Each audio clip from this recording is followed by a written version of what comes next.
Okay, boom. And we are live. I want to thank everyone for tuning in to a very special edition of Off the Record on the People's Podcast this evening. We have a magnificent guest with us tonight, one who is going to give us some amazing information as well as inspiration, and that is none other than the legendary TV film executive producer, uh, artist, creative, and professor, Brother Duane Muhammad. Assalamu alaikum, sir. Wa alaikum salam, Brother Joshua. I'm glad to be here to continue with part two. And I got to apologize to everyone because I was making some amateurish moves. I'm saying, I know you're going to edit this out. And then I realized, hey, this is live, man. You can't be saying that on the air. And I've been in television for over almost 50 years now. And so I'll be very professional, brother. And I'm here to kind of clean up certain things and give it context so that I don't mislead anyone, because I know our believing community has a mindset, but mine is primarily for those who are seeking truth and want to know more about the Nation of Islam and what Islam has done for us that it can also do for them. Excellent. Yes, sir. All right. There we go. There we go. Oh, here we go. We're going 1 second. Boom. There we go. All right. Yes, sir. The first question that we have for you, Brother Duane, is let's we're gonna come back to Michael Jackson, but let's go back to your relationship, being a brother-in-law of the Most Honorable Elijah Muhammad. I heard that he called you before on the phone. What was that like? Or you spoke to him on the phone? Yeah, you said like he called me. It was he was he didn't call Brother Duane. It was this was like 1969. I just started working at Muhammad Speaks, living with my sister June at the time. And he called looking for Sister June. And when he called, again, as I mentioned in part one, he has a very distinctive sounding voice. And I was the first one to answer the phone. And he said, brother, is your sister there? So apparently he knew that this was one of June's brothers. And I said, no, sir, dear Holy Apostle. So when my brother and sister heard me say, dear Holy Apostle, they ran into the kitchen, because we had one of those phones, and the old timers will remember this, the kind that was on the wall, and it had this long, long, long cord to it. So they're standing around me and listening to me talk to the dear Holy Apostle. And I'm doing as we were all trained to get the paper and the pencil to take the message. And I'm saying, the Holy Apostle, she's not here. You want me to take a message? And he said, no, brother, just tell her I called. And then he said, oh, by the way, brother, your sister tells me how you don't help out. You don't want to cut the grass. You don't want to do chores around the house. And all this she's done for you since the death of your mother. And he's just jamming me. And I'm saying, yes, sir, dear Holy Apostle. Yes, sir. And then after he gets through jamming me, he said, okay, and may Allah bless you, brother. Assalamu alaikum. I hang up. So now my brother and sister are saying, what was he saying? What did he say? What did he say? I say, Greg, he thought it was you on the phone, because I had a brother who was not as industrious as myself. Greg was lazy. He did not want to help out around the house. And when June was giving reports to the dear Holy Apostle, that was the report that she gave to him concerning my brother Greg. So I told Greg that, and he said, boy, it's better you that answered the phone than me then. My sister comes home. I tell her that the dear Holy Apostle called, and he was jamming me, thinking I was Gregory. I said, June, you got to let him know it was the baby brother, the one that does all the work around here. And of course, she goes, Duane, seek refuge in Allah and pray. And it was very nonchalant, but you got to realize, man, I'm like a teenager. I'm internalizing this spanking because it's the dear Holy Apostle that's upset with me. You know, I didn't correct him and say, no, this is Duane, the Holy Apostle. That's my brother Greg that she told you about. So some time goes by, and it's Savior's Day. And Abbas Rasul, the former national secretary, comes into the composing room where we work. He goes out to the middle of the floor. He sits his briefcase down on the floor, and he announces, where's Brother Duane X? And I hadn't heard him right away. And Majid, who was in the office with me, said, Brother Duane, man, the national secretary, he's out there calling your name. So I run out there to brother, and he said, Brother Duane? I'm like, yes, sir. And he said, I got this for you. Don't tell anybody where this came from. And I put the envelope in my breast pocket of my suit. He left. I went immediately to the men's bathroom, went into the stall, looked around, closed the door, made sure I was in there by myself. I opened the envelope, $50 bill drops down, $100 bill, another 150. And then it was like a gift card with a handwritten note to my special believers on Savior's Day from the Honorable, Elijah Muhammad, Messenger of Allah. And I remember it saying, Messenger of Allah to you all, because that's how he started penning his name. I don't think he said, I don't think it said the Honorable. It said Elijah Muhammad, right? And of course, I was exuberant, man. I was so excited. And again, Josh, this was one of those things I had to keep close to the breast. It was $500. Now, remember, we're talking 1969. That was like $5 million to me, because I'm working multiple jobs already in high school, and working at Muhammad Speaks. I did more than work at Muhammad Speaks. I did other things. Matter of fact, one of the jobs I had, I worked with a brother by the name of Stephen 2X. He was a portrait artist. He had a place on 79th near Essex in Chicago and South Shore, and he did portraits. He can do them real fast. So I was an apprentice under him. He was trying to teach me how to do portraits. Brother Steve, and may Allah be pleased with him. As I told you earlier, I was working as a janitor early in the morning in the Chatham neighborhood, by the way. That's where it was. So yeah, that was my experience with the dear Holy Apostle on the phone, which was the second phone call. The first phone call I had, I don't think if I mentioned it to you, was about 1964. We were living on 83rd and Ingleside, and he called. I got a call from my sister from a minister, Malcolm. Again, I'm a little boy, and no man ever called that house. And when he said Minister Malcolm, in my mind, I'm going, okay, I know Minister Shabazz, Minister Yusef Shah. I'm going in my head. I said, well, Minister, yes, brother, Minister Malcolm out of New York. I didn't put it together. It was Malcolm X. And, I wrote it down. June comes home. I give her the message. And I say, June, you got a message here from a Minister Malcolm from New York. Who is that? As a little boy, you're nosy, or never mind, you're inquisitive, okay? And she's, oh, no, I know he didn't call this house. She calls the dear Holy Apostle right away to report him. This was during the time that Malcolm tried to get all the wives together to do this press conference as though he was exposing Elijah Muhammad, which it fell on its face. So that was the first period. The second period was later in the year, just before that Savior's Day, when he reprimanded me, but he gave me a great Savior's Day gift, because again, my divine connect was my sister, to let him know, no, that was my baby brother. That was Brother Duane. Gave me that gift. All praises due to Allah.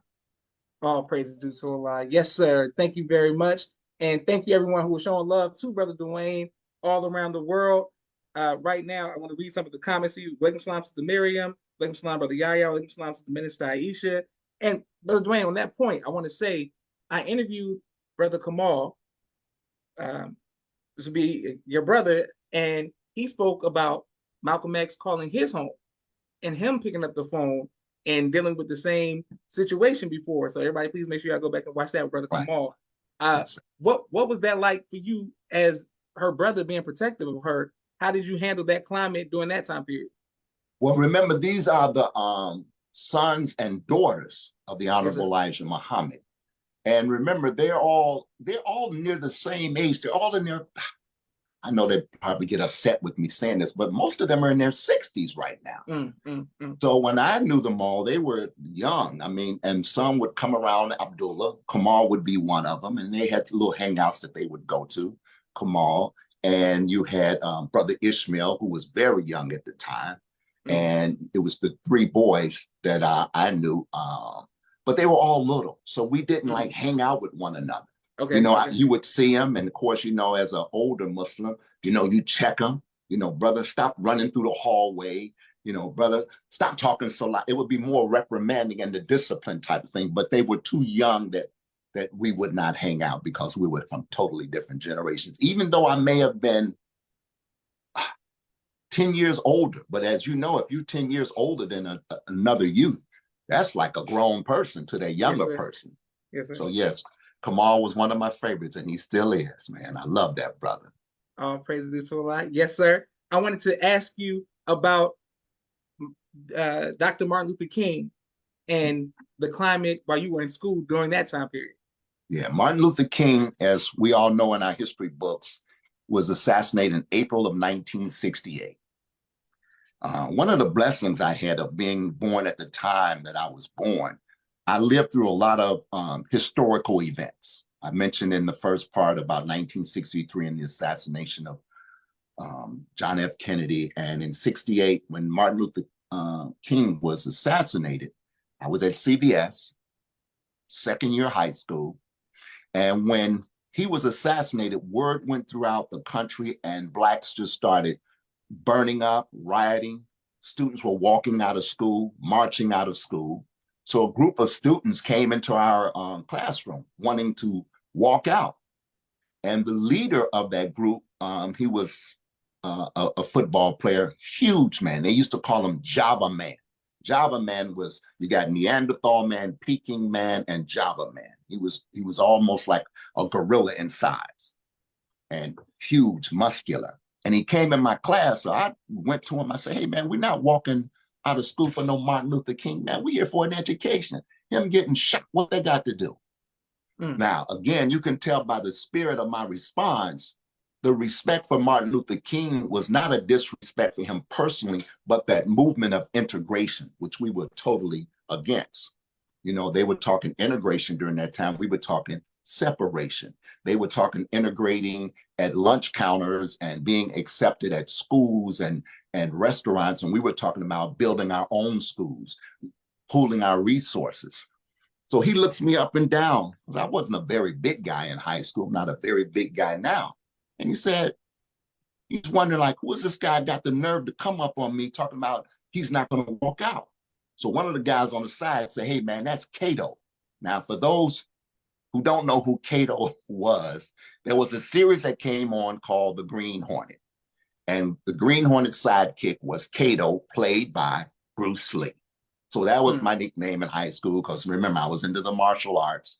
I was teaching students at high school. Wherever I can go to teach students, I would always teach them. So they walked out. He came back and he said, hey, man, what are you about? Who you represent? And who you represent is an old street term, like, you know, what gang you from? What are your colors? And then naturally, when I heard the word who you represent, I said, I represent the most honorable Elijah Muhammad. Do you know anything about him? He said, no, you need to tell me something about that. So we started hanging out. His real name was Lambert Wade. Lambert came in the nation, got his ex, and he calmed down somewhat. Brother Lambert was a very unusual student, because Lambert was not only had a child in high school, but he married the young lady while he was in high school, worked for the young lady's father. So his father-in-law was a construction worker. So Lambert was ahead of his time. But he came into the nation, and may Allah be pleased with Lambert. He's no longer with him. But that was one of my fish that I brought in. And again, it was based on some controversy, some clashing. It was 1968 of April. Beautiful. All praise due to Allah. Yes, sir. And people are showing you love. Thank you, Sister Sabira. People say Brother Duane is giving many gems. And thank you all for everyone who's showing love.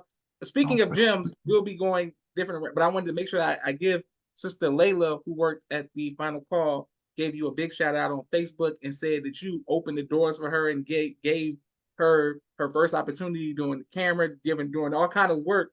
When you hear people pay respect to you for the opportunities that you've given them, how does that make you feel, Brother Duane? Oh, man, how do I feel about praise? You know, I was taught very young, when given the name Muhammad, it means one who is worthy of praise much. But be careful when you take that praise.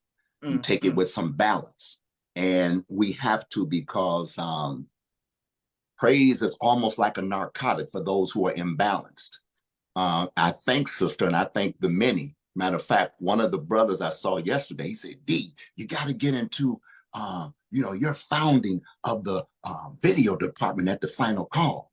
I said, well, I don't want to say my founding. You say, well, you know how to do it. You know, you say, when we found. Okay, well, it's a we, it's a team. And as Sister Her and many other sisters and brothers, there's so many that I taught, man, through the years. And so much I've said, that they'll come to me, Brother Josh, and say something that I said, and I don't remember. I'm like a total blank on it, but it sounds so good.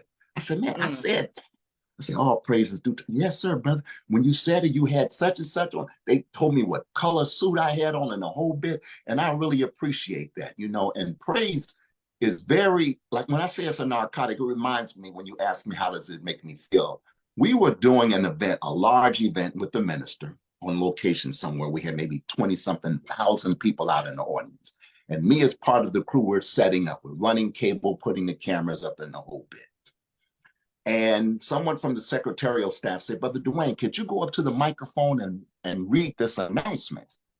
I looked at the announcement. I said, okay, and it'll be a good way to test our microphones. So I get up and I'm reading a note as I'm walking toward the microphone. And when I look up at the people, it's like as far as the eye can see. And I said, let me just kind of warm the audience up. And I said a dad joke. Dad spelled D-A-D. You know, most dad jokes are corny to me. Not a D-E-A-D joke. And when I told the joke, the place went roaring. And I can feel myself lifting up from the adulation of the crowd, just from telling that joke. So for a nanosecond, I was moved, but then the reality came in. Look, man, read your announcement and get off that microphone, because I can see how adulation from people, and especially a crowd, and why people who are in the entertainment business feed on that, of the adulation and the love that they get from people. And you have to have some balance when you get that. So, you know, all praises due to Allah, and I appreciate any time I was able to touch, whether it was a video crew member or any person in the nation, and those persons who are no longer in the nation are just out here in limbo and looking for something. Beautiful. All praise due to Allah. Excellent. I want to ask you about your experience with Muammar Gaddafi. Can you let us know about that? Yes, that was in 1984, 85. We went to Libya. It was part of the minister's World Friendship Tour, because anytime he goes anywhere overseas, it's a friendship tour because he's making friends. And this was during the time that Muammar Gaddafi gave us, I believe it was a $2 million loan to the Nation of Islam. And that money came through by way of what's called the Islamic Cause Society. So we're in a room where that agreement has to be signed. First, it had to be typed out.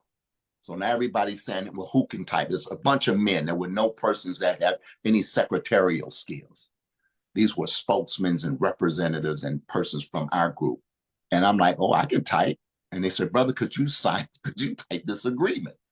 And it was an old-time Royal typewriter. The Royal typewriter is the type when you type, you got to press firmly with the keys. And now here I am in the middle of history again. Brother from Allgill Gardens, a projects in the south side of Chicago, typing up the agreement with the government of Libya, Muammar Gaddafi, and the Nation of Islam. Typed it off, handed it off, the signatures were done, and the rest was history that the nation got the $2 million loan. I believe that was one of maybe more than one loan we got, but I do remember that. All praise due to Allah. Yes, sir. And I wanted to ask you about you working at many jobs, but you said the steak and take, and seeing in the first resurrection, all of those businesses run by believers working at Muhammad Speaks, and that how important was that, but how important is that for the next generations, the future generations, to have the independence of doing for self and to be hired by your believers?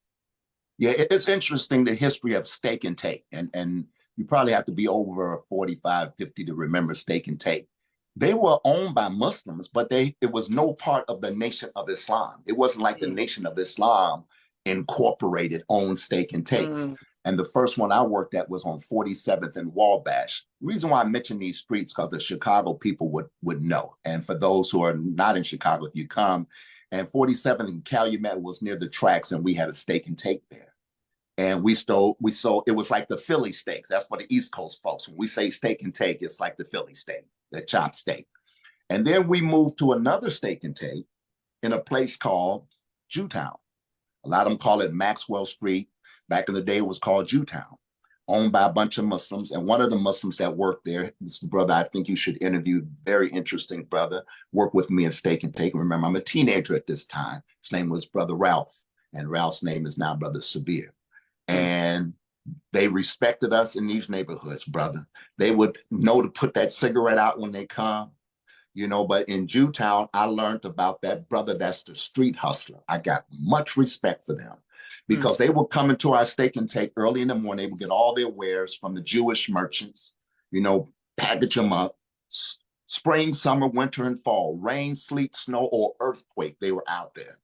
And I used to think they were just selling trinkets and they make their little money and they go. So I decided when I was cleaning up at the steak and take in Jewtown, or what they call Maxwell Street, I said, man, you make a lot of money doing this? He started telling me the number of children he put through college, just hustling. I say, well, how come you don't want to work like a regular job, man? He said, I'll never work for anybody. I'd rather work for myself. I make my own schedule. And I enjoy being out here in these streets, and I enjoy talking to the people. And from that point, I started getting a great respect for those people who have this spirit of working for self. We got a couple of brothers in the nation in Chicago. I should mention their names, like a brother Hadid. You got a brother Donnie. You know, Yes, you got brothers that got this industrious spirit to work for themselves by selling, whether it's shirts or suits or shoes. And I've always admired them because I know that when they wake up in the morning, brother, they don't go punch a clock. They don't go sign in. They know they got to get up out that bed and go make that money. Now, I mentioned Brother Hadid, and I really didn't want to start mentioning a lot of names because I know how it is for all of the believers that know me and say, hey, D, how come you didn't say when I did such and such with you? You know, because there's so many. And as soon as we fade to black on this broadcast, I'm going to think, oh, man, I should have said such and such and such and such. But I wish they would all forgive me if I don't mention all their names. But the believers, they know, and they will remind me, Brother Josh, when they see me. Beautiful. All praise due to Allah. And thank you everyone who's watching and sending love. Thank you to Brother Nelson Ramos, Brother Musa, Brother Kente, Sister Hope, Sister Auntie, all of our YouTube family as well. My next question for you is the presidency run or the campaign of Jesse Jackson. What was that like in Chicago during that climate, and what was that like in the city? Now, brother, you gave me a question from left field. I like that. I see why the minister, you know, when we do, I'm not going to forget your question, my brother, but the minister does not like, you know, prepared questions to be handed to him. Yes, he said, no, yes, brother, sir. I don't need to see the questions, you know, and he just answers them right off, brother, and you get so much out of that. I remember when we went with the minister to Operation Push, and he was letting Jesse Jackson know that we support his move for president. And Jesse was going into the science of, you know, Mondale, he won't have this certain portion of the Black audience. And, you know, Jesse knows politics. So he was actually teaching us something. What I didn't like about the conversation that happened, the two brothers, one brother I remember that was with me, part of this team with the minister at Operation Push, and we were down in the basement in his office. It was Brother Benny Mo. And Jesse used a lot of profanity when he speaks. And as we know, out of respect for the leader, if you curse a lot, you know, chill out on that. You don't curse around him. It's just a respect that we have. And Benny tapped me and said, man, he curse a lot, don't he? Man, curse more than me. You better quit cursing at the minister. He wasn't cursing at the minister. It's just some people, when they express themselves, they use a lot of profanity, because when we see him, you know, we see him on the stage saying, if not us, who? If not now, when? From the outhouse to the White House, you know, doing this little poems, his poetry. But man, yeah, he was cursing up a storm while he addressed the dear leader. But the leader, you know, that's our people, he understood. And of course, we held posts. I don't know if many people know, but before the Secret Service got involved with Jesse, the minister opted to have the FOI to protect him. And if you talk to the children, many of them will bear witness to that. You know, of course, with no pay, well, you know, it was part of what we did to protect brother. And if that's what the minister wanted, that's what we did. Matter of fact, so we talking 84. That was the apex of it, 84, 85, right? And that was when he supported Jesse Jackson. So the minister's name was on everyone's tongue in America during that time. And that will lead me into this next thing, brother, about the minister coming down to NBC to see me. Yes, sir. Yes, sir. Yes, sir. Yeah, I got it right here. Yes, sir. Okay. The minister wanted to know, Brother Duane, can I come down and see what you do? This is at NBC at the Merchandise Mart in Chicago. I said, Brother Minister, I'd be honored. You see, can you show me around? And I said, yeah, Brother Minister, I'll show you the equipment, the kind of stuff that we should have, you know. But of course, you know, they don't have like 10 machines. They'll have 100 machines of something that costs 50,000 a piece. So it's high-end broadcast equipment. But it's fascinating looking at all of this equipment because it's what you call top of the line equipment in what we call the broadcast industry. So when the minister was to meet me at the Merchandise Mart, it was going to be during my break. They had a restaurant at the first floor of the Merchandise Mart called the Sample Room. It's like a bar restaurant. He had to sit down there for a little bit, him and the entourage. He wasn't just by himself to see Brother Duane at Merchandise Mart. Word came all through the Merchandise Mart. Man, Louis Farrakhan is down in the Sample Room. And they say, in the Sample Room, now that's a bar. You mean Farrakhan drinks? So I'm hearing all of this. I'm not saying anything. Like, they don't know that I'm going to eventually go down and get him and bring him up. Now, during this time, there was a brother by the name of Max Robinson. Max Robinson was the first Black anchor man for the national broadcast. He was on ABC. Max is no longer with us. That was about the third trip of the minister. So it's time for my break. I go down to the sample room and I bring the minister up. And of course, everybody's seeing him come off that elevator. They just shut. They don't even know what to say. But they see he's with me, and we go through with the entourage, and I'm giving him the show. Now in the newsroom, word spread. Farrakhan is back there in the editing area with Muhammad, giving him a tour. So now you see producers and writers and the anchor people that you see, and they all want to shake his hand. I mean, he was like a rock star. This man listened, when I would introduce him to these people that I work with, I told you in part one, he listens to the name so that when he repeats it back, he does it out of respect by saying it correctly. Because a lot of them had names like Lukaszewski and a lot of Polish names that very few vowels and more consonants, and he would get them, right? And so they would shake his hand, and the minister was very graceful. And then he would ask me, Brother Duane, how much does something like this cost? And I would tell him the cost of a camera. I said, well, Brother Minister, that's like a $200,000 camera. Well, how could a camera be $200,000? I said, brother, the technology that's in a broadcast camera is not like the technology in what we call a consumer or industrial camera. So he was seeing top of the line equipment and seeing how it's done, right?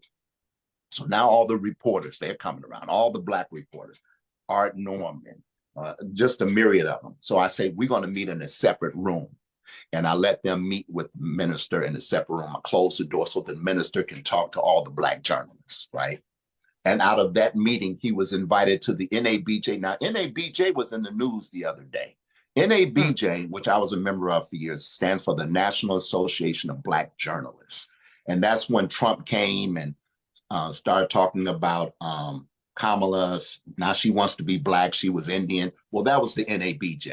Of course, I got some issues with the NABJ and how that whole thing went, which is another chapter if we ever talk about broadcast. So the minister left, okay?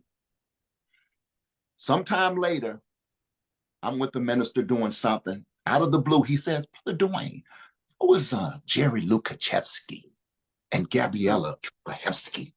And I said, Brother Minister, you know how long it took for me to learn their names, right?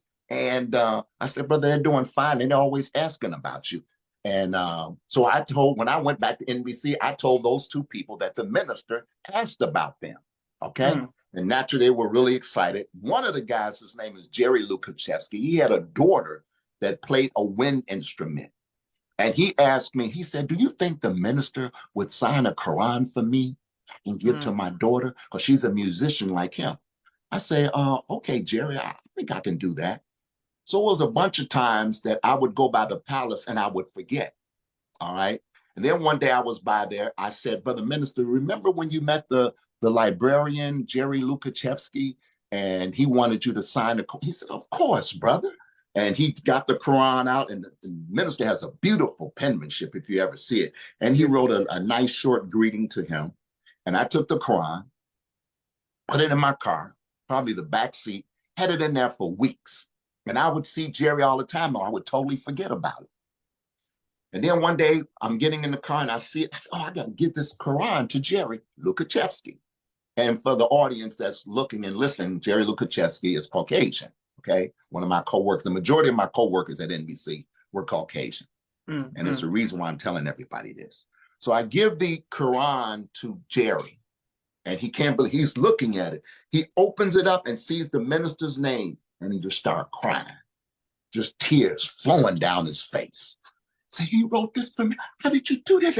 I mean, the love that this man has from people that the world never hears, Black, white, Asian, whatever, because they see what this man is, the love and the respect and the way he carries himself when he sees them, the humility in this man, right?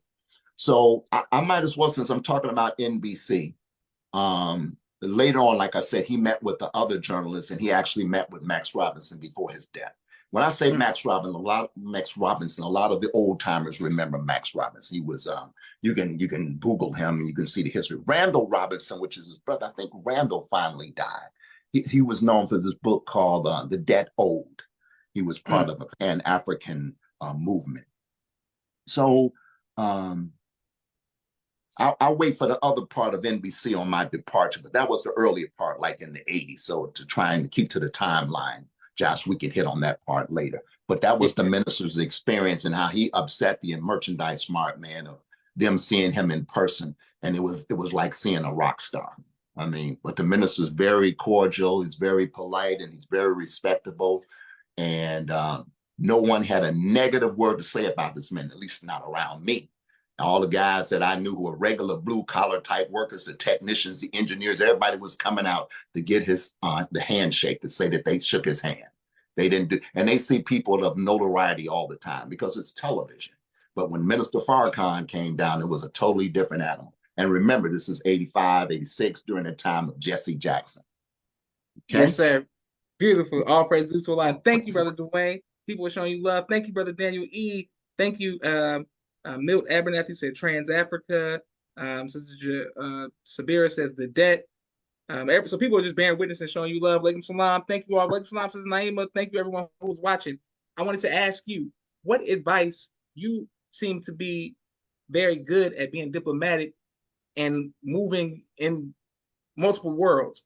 For those of us who work in different places, who want to keep your job, keep your career, but also still show love to your people, show love to believers, how do you recommend that we navigate the same way you were able to? Because some people won't even say Farrakhan or Muhammad, yet you had such a high job and were able to do it. What advice would you give to us? First of all, the easy way is to say to be yourself, but you have to know yourself. And I owe it to just my upbringing in the Nation of Islam. It's a feeling of confidence that you have. And I think it comes from being a child, knowing yourself, being taught the history and studying that history. And even when you stay away from the history for a long time and you start going back in your studies, it reinvigorates you. And it makes you this person that's not cocky or arrogant, like the minister. You try to be polite. You be courteous and you're professional. I remember there was an article when I was at Muhammad Speaks, the Messenger wrote, and the believers can research this, about being employed, about coming to work on time, about being professional, being cordial. If you remember in part one, it was Thane Lyman, the head of the broadcast department at Columbia. He admonished me, you don't bring your religion and politics to work. Matter of fact, the wording I remember when I was younger, don't wear your religion on your sleeve. You're personable. So again, I worked at different places where, I hate this word minority, but I only mean it in numbers, where I was maybe 3 blacks, 1 or 2 blacks, and I was one of those. The other blacks were uptight because they didn't know how to behave to the larger community. I treated them with respect, looked at them in their eye, shook their hand. When I was at NBC, there were those who would try to corner me, say, Duane, I just want to ask you a few questions, man, about, Muslims and Farrakhan. I said, no, man, I don't talk religion. religion and politics. And they would always try to corner me. And I remember one time in the editing room, and this person is still living. He might even be watching this. He was a Jewish fella. And we were in the editing suite. He closed the door. He said, man, I know you're not going to answer no questions, but I'm just going to ask you one question. Just give me one question, Duane. I said, no, man, I'm not going to do it. No, I refuse. No, let's do this work, man. And he said, no, I'm going to ask you this question. If you don't answer it, it's okay. He said, Duane, I know when Elijah Muhammad was here that you all used to call white people the blue-eyed devil. Do you still believe that? Now, I'm at NBC. This man is bugging the heck out of me to answer that question. Now, you know, as a Muslim, when we're asked a question, we don't want to say no comment. Speak to my spokesperson. I said, man, you don't want to know the answer to that. And he said, no, just answer me that one question. I'll never ask you anything about religion, because Duane, we're like cousins. We eat the same food. Come on now. Shalom alaikum. Assalamu alaikum. So he was a knowledgeable person, because these are intelligent people that I'm working with. Yes, I said, okay, I'm going to answer this one question for you, but man, you got to promise me never to ask me again. And if you don't like the answer, remember, I warned you. And he said, okay, I'm ready. He's at the edge of his seat, and I'm at my seat. Our knees are almost touching. I'm facing. I said, when the messenger used that language, saying that white people are the devil, that was like a mirror holding it up to society to show you that your behavior is like that of a devil. But, there are a few of you that we would not even refer to as a devil. But there are so few of you, it's almost inconsequential. So we say the white man is the devil. So for those of you who don't believe you're a devil, then convince the others that they should not be that way, because you know the behavior. You know how your people have gone into places, man, with the collar turned backwards, forcing a religion on them, forcing a language on them, taking them away from their culture. That's devilishment, man. And say, okay, Duane, that's enough. You've answered it very fully. I said, whoa, you're not offended from it. No, we're okay. Come on, let's go and do this work. Because somewhere in there, it kind of hit him, and I didn't want to take it on a personal thing. And I felt a little bit uncomfortable doing it because, again, it was contrary to what I was taught. Don't bring religion. But he forced me, man. I had the door closed, and it was a confidential conversation. But he did not disagree with anything that I said. And I hope that I answered him in the right way. My spirit was definitely there, because it was a very forgiving spirit. It wasn't like jamming him with it. I wasn't hitting him over the head, just like we don't hit people over the head with Islam when we're trying to bring them, to the Lamb of God. So yes. Beautiful. All praise to I hope I answered your question, brother. Oh, you absolutely did. Yes, sir. It's my bringing up in the Nation of Islam that, you're always going to be the best. You're always going to rise up to leadership, because it's just I've been taught since I was a little boy. Confidence, man, looking somebody in the eye, speaking up, handshake, man, a nice firm handshake. It's just what I was taught as a boy, and it carried through my adulthood. All praise due to Allah. Excellent. And thank you, Sister Minister Aisha says, great answer. Brother Daniel E. showing love. To Sabira, thank you everyone who was watching. I wanted to ask you, sir, about the similarities in Savior's days in the first resurrection, Savior's day in the first resurrection, and Savior's days now. What are some of the similarities and some of the differences? What was it like? You keep throwing these questions to me, brother, that I didn't know you were going to throw, and I loved it. My first Savior's Day at an event, a huge event, was the very first one I can remember going back was a place called the Coliseum in Chicago. It was on 14th and Wabash. It looked like a castle. The word was that it was built by slaves. And it was always in February. It was always cold.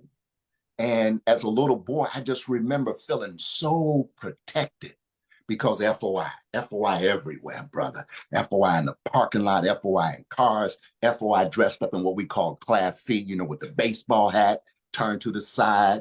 But they were FOI because when they see you, they give you that little nod, like a little brother. And then I would ask my sister June, how come they don't have their uniforms in? You'll find out when you get older. She wouldn't explain it to me, of course, till I got older, right? So that was my very first one. The most memorable, of course, when I worked at Muhammad Speaks, I would work the search area for the media that was coming in. Me and Brother Majid, we would check the cameras. So this is from 1969 up until 74. I did not make 75 Savior's Day. And that was an honor post because, you know, most brothers were on search posts. Most brothers were outside walking around. I was blessed to be able to work in the check area for that section where the media came in. So I remember seeing a very famous reporter here in Chicago, and the Chicagoans will know him, again, if you're over 45, 50. His name was Russ Ewing. Russ Ewing was a fireman that became a reporter.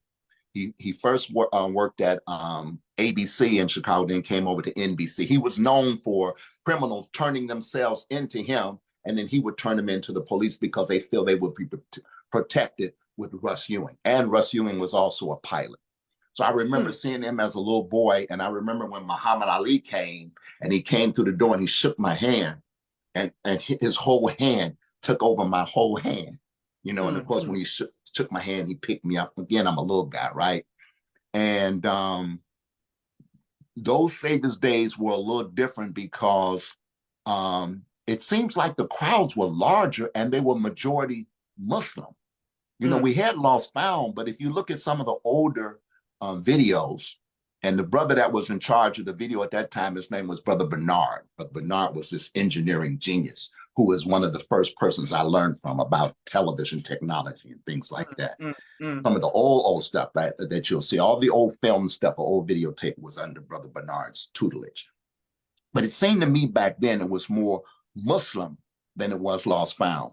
Now, the way it is under Brother Minister Farrakhan, you got a good even number because Savior's Day was really designed for us. But, you know, we still invited the non-believer to come in because, you know, it's all about conversion. And that's the difference. Of course, the technology has changed. The hearing of the message is better. Because remember, the technology just wasn't the same. We'd be in this place where all the echoing, the sound would bounce off. The heating wasn't that great because we had places like the amphitheater. An amphitheater in Chicago, I believe, was 43rd and Halsted. We have James L. Jones Armory, which is 51st and Cottage Grove. These weren't like the best places to hold an event, but those were the places that they gave to us to rent under the Most Honorable Elijah Muhammad. And the same under Minister Farrakhan until we started doing like the United Center and other large venues, you know, outside of the Ford Field in Detroit. With these modern places, you had large screens to see it. So no matter where you are, then now you have the internet. So if you're at home or anywhere in the world, you can see it and can see it in high definition. So the difference is the technology that's been integrated in delivering that message. Excellent. And thank you everyone who is showing love. We have a brief 60-second commercial break for all of the sponsors of the People's Podcast. We are grateful for every like, share, and subscription. Please let us know where you all are watching from in the comments. And if you have any guest suggestions, please put those in the comments. Thank you for every anonymous Cash App, and salute to all of the People's Podcast affiliates. We're coming right back to our brother Duane Muhammad. Please let us know your questions for him as well as comments. Thank you all very much. And one moment. Oh, here we go. Podcast Street Premiere Media Production. He has a 4K camera and a drone. He does television and film editing. Please reach out if you need any of that. Sister Naima, Stay on Point Dance Academy. She teaches ballet virtually to young girls all across the country. Sister Miriam, ABC I Love Me children's book and coloring book. My father's book, A Soldier in the Movement of Christ. My two books, Cleopatra, which is a children's book, and No Father, No Excuse, both of which are available on Amazon. There we go. Perfect. All right. And Brother Duane, my next question for you, sir, is we want to deal with you've met so many people outside of the believing family, and of course Michael Jackson, we'll come to him later. Who is someone that you've met that really caught you off guard with how much you had a connection with, or like a celebrity or someone? Man, that's a good one. Well, they're gonna laugh at me on this one. I got to tell the truth, right? Ever since I was a boy, there was an R&B singer that I fell in love with. And the song was You Better Shop Around by Smokey Robinson. Ever since I was a little boy, it was just an attraction to this man ever since I was a boy. And of course, when I got older, I was able to go to some of his concerts. So one day I'm at NBC and they say, man, your man Smokey. Everybody who know me real well know I like Smokey. And he said, your man Smokey is going to be on. We had a noon show with a woman by the name of Jane Pauley. She does CBS Morning now. So Jane Pauley, was it Jane Pauley? It may have been another one. It may not have been Jane Pauley. It was the one before her. She had a noon, like a news show, and she would always have entertainers in there. And they were saying, Smokey Robinson, man, is on the set. Well, I run down the hallway. This is at the Merchandise Mart. And I had to go about a block because the Merchandise Mart was huge. Go to Studio B, backstage, looking through it. And Smokey is not on set yet to be interviewed. And I got to work my way through all of these reporters and anchors that's getting Smokey's autograph. I said, man, what you talking about Smokey? Man, can we get up there to Smokey, right? So I get up to Smokey Robinson. And that was like I said, my number one. And I'm trying to convince, hey, Smokey, no, look, I am your number one fan. No, ask me any of your songs. To ask me the number one. And he said, brother, calm down. Okay. I really believe you, brother. You know, like that. And he wrote his name on a piece of paper, and I just balled it up and I don't even remember where it was. But he is the only entertainer that ever moved me to this day. But you know, when you know Minister Farrakhan, man, and you with him, and he was with a group of entertainers, and they all come by to kiss his hand, man. I'm talking about Smokey was one of them, okay? And it's almost like they're kneeling at to kiss his feet because they know the greatness of this man. You pick any hip hop star, R&B, jazz, any of them, when they see Minister Farrakhan, they go straight to him, just like I did with Smokey Robinson. The only entertainer I know that would not take a meeting with the minister, and he's still living. His name is Chances Are. Now all the old folks hear that. Johnny Mathis. The minister, you know, he loves musicians, and usually when they know he's there, they'll have the minister come right in. But he was the only one that I heard that didn't want audience with Minister Farrakhan. His name is Johnny Mathis, and Mathis is in his 80s, and he's still singing. By the way, doesn't look like he did back in the day. He was a handsome fella, you know. But he's the only one. Now, that may have changed. That's what I heard. And if anybody's out there can say, no, he actually did meet him. He on such and such a date. But when I was present, no, he wasn't meeting with the minister. Yes, sir. Okay, great. And once again, everyone showing love to our brother Duane. I wanted to ask you this. We have so many more questions. Thank you for your time. But I wanted to ask you, I was speaking with my father about you, and I said, Dad, I didn't know I just knew you as Ishmael's father. I didn't know all of your accomplishments. I didn't know I didn't know so much about you until the interview. What can we do more as a nation, as believers, to highlight the believers' success and their talents and accomplishments to better inspire others? What can we do more? Wow, that question reminds me of a younger brother. He wanted to have, you know, dating sites for the Muslims. He wanted to have these get-togethers for the young Muslims. And I said, man, you're moving kind of fast. But he was in that mindset. I said, you got to look at the nation like a huge cruise ship. A huge cruise ship can't make that turn to the left or right real fast. It's a gradual. I see the nation doesn't move like that. You know, it's a gradual thing. One of the things that we have that you're using as we speak is the internet. We have to develop programming. You know, you got a lot of podcasts. I didn't realize there were so many podcasts, Brother Josh, until I go to the barbershop. And I see these podcasts, and I'm sure you know them. They have all this alcohol out, right? Yes, sir. And you'll know it. And as I'm describing, you can tell me the name. And, you know, they drink it. And so when I first saw it, I said, man, you know, that's tea in those. They're not drinking. He said, no, brother, that's real alcohol. And they'll have a celebrity, and they're drinking, they're talking. And after about an hour, you can tell where that alcohol hit them, right? So podcasts are very popular. The brother that was married to Mariah Carey, the brother got a lot of flack. He does Wilding Out. Yes, sir, Nick Cannon. Nick Cannon. Podcast is one of the ways that we as Muslims can have a platform and can still draw young people It can draw middle class people, but it's brothers like you and others that have the talent, the gift for gab, but they have content in the show, because a lot of times on those shows, they're talking about what we do in the Nation of Islam. Yes, There's a sir. brother comedian from Chicago. I think his name is Corey Holcomb. Yes, sir. Him and Godfrey, both stand-up comics, came to a Savior's Day. It may have been a couple years ago. And they talked about their experience, and they getting all these accolades. And Corey Holcomb is hardcore. He's straight up projects, the kind that I remember growing up with. Yes, sir. And he was talking about the love that he got from the believers and the minister coming out, and how he was swept into that whole thing, right? A lot of people watch those podcasts, brother. And there's a sister, she was popular on YouTube, and she was so popular, they had a show called Insecure. Yes, sir. Beautiful sister. You should know her name, because that's your generation, man. Yes, sir. Yes, sir. And I was following her. I think it was HBO. And then somebody told me, man, you know, her notoriety is from YouTube. Then I started seeing, and she produced and all that together. But those are the avenues that we can reach. But it has to be us with not straying away from our message, because they're telling our message, except they're putting it in their words. So it's nothing that we have to learn to use this medium, this technology. And the internet right now is the hottest thing that's going.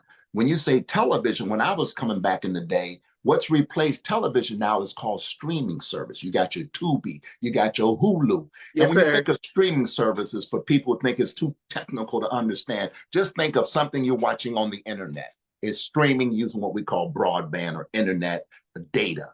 And you're producing that show right now. We can upgrade your thing by doing a little bit extra. You can edit some videos to insert, just like you did your commercials. We're going to, Maxwell House Coffee or whatever you're selling, right? But we can do some commercials like we had in the old days with the Final Call. We had commercials using rapper songs and those kind of things. It can be done right now.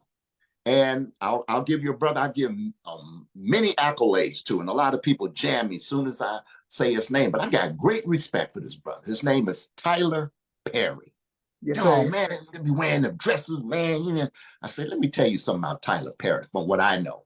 This is a man that started out selling, Brother Josh, he had produced plays, and they were recorded on VHS. And he would sell these, and that's how we knew about Tyler Perry. The themes were basically the same. It was church, homosexual, beauty salon. It was a glimpse of the Black community, but it was nothing else out there like that. And then he graduated from that to doing films. Yes, now, a lot of people, talk about his films and the themes, but when the majority of his films that I know of that go out, when they go out, they're number one, because he has that niche audience. And now he's got Tyler Perry Studios, which is in your hometown of Atlanta, which was a former military base, and he got this whole complex. It's like a miniature Hollywood that this man has. So I admire brothers like that, but he started out with the VHS tape doing plays about the Black community. So to answer your question, the young believers, your generation and younger, need to come together and produce those shows. You can use some of the old heads like me and Brother Hawk from Chicago to give you the technical advice so that you can have a quality show, that it doesn't look like it was shot on the phone with somebody holding it. We want to make it broadcast quality. We want the picture to be right. We want the sound to be right. And of course, the content, the base of that should be our teachings. Because when people get the teachings of the most honorable Elijah Muhammad, they're attracted to it. You just got to package it in a way that you can attract them. You have to talk about hip hop. You can talk about R&B. You can talk about the Olympics. And guess what? It all can bring it around to Islam, because you're talking about the Black man and woman, and you're talking about our children as well. I'm not talking about my children from my loins. I'm talking about our children, whether it be white folks, the Asians, or whatever. You can bring it all together under that banner called Islam. I hope I'm answering that for you, brother. Oh, yeah, but you started already.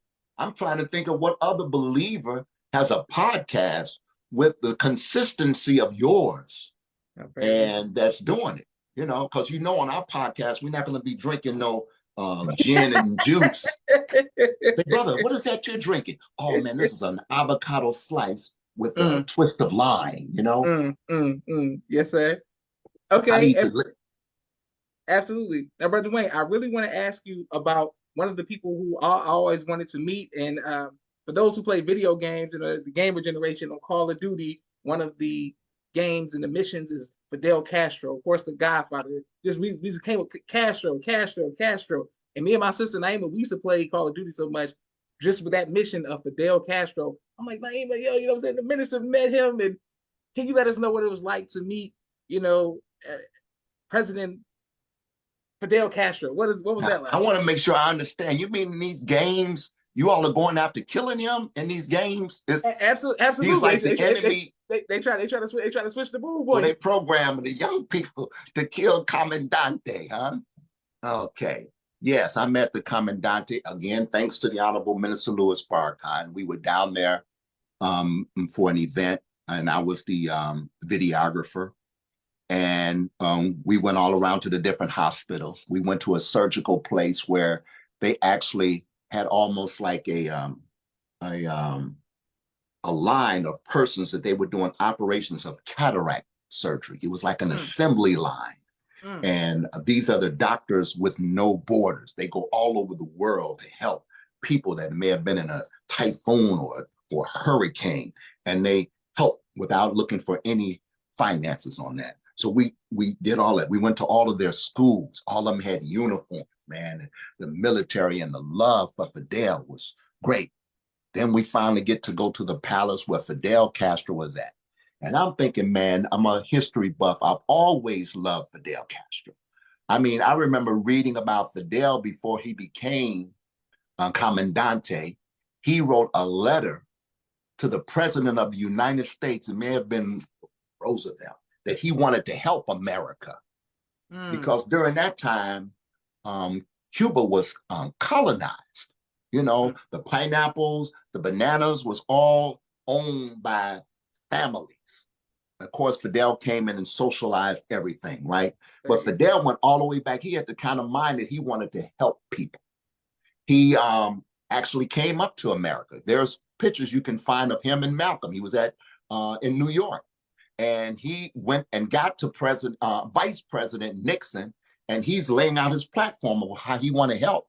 And if you all would help us to do so and so, because remember, they took over Cuba, I believe, in 60, 61. For the Mm. Godfather buffs, they should know when that happened. Yes, sir. Yes, sir. When they were getting out of Cuba and that government was falling when Fidel was taking over, right?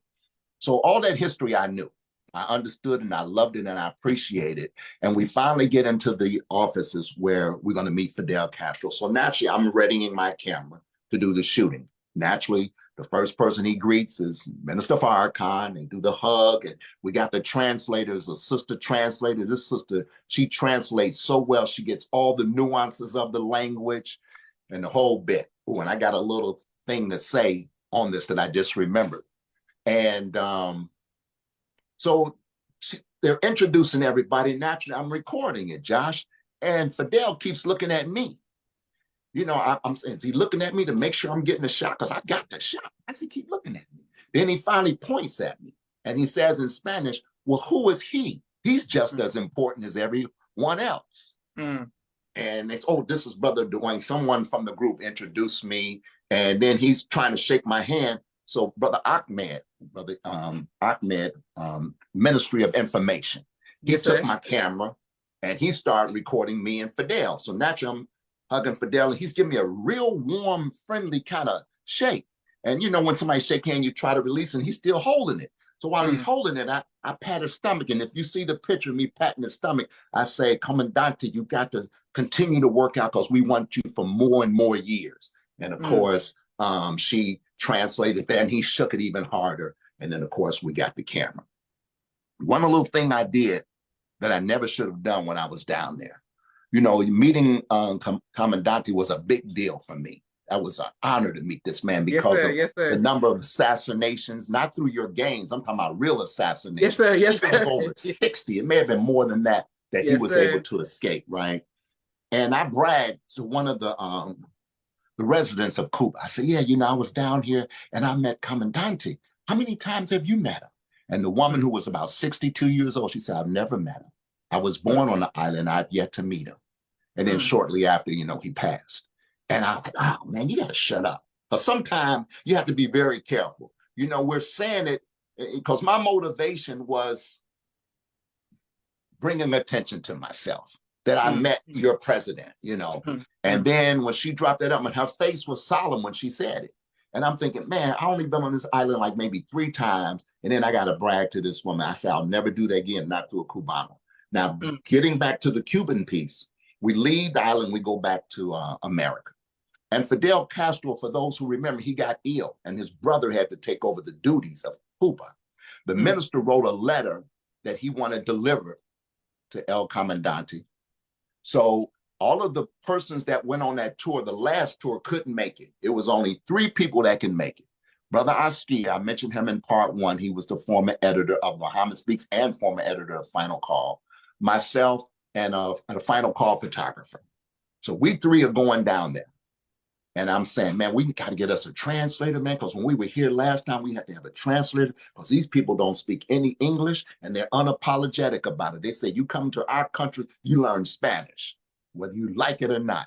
It is serious. If you go down there to be a doctor, and we have some Muslims have gone through that program, some had to go 1 or 2 years. I think it's 1 year, but some went 2, that you have to learn Spanish before you can even enroll in the school to learn how to be a doctor.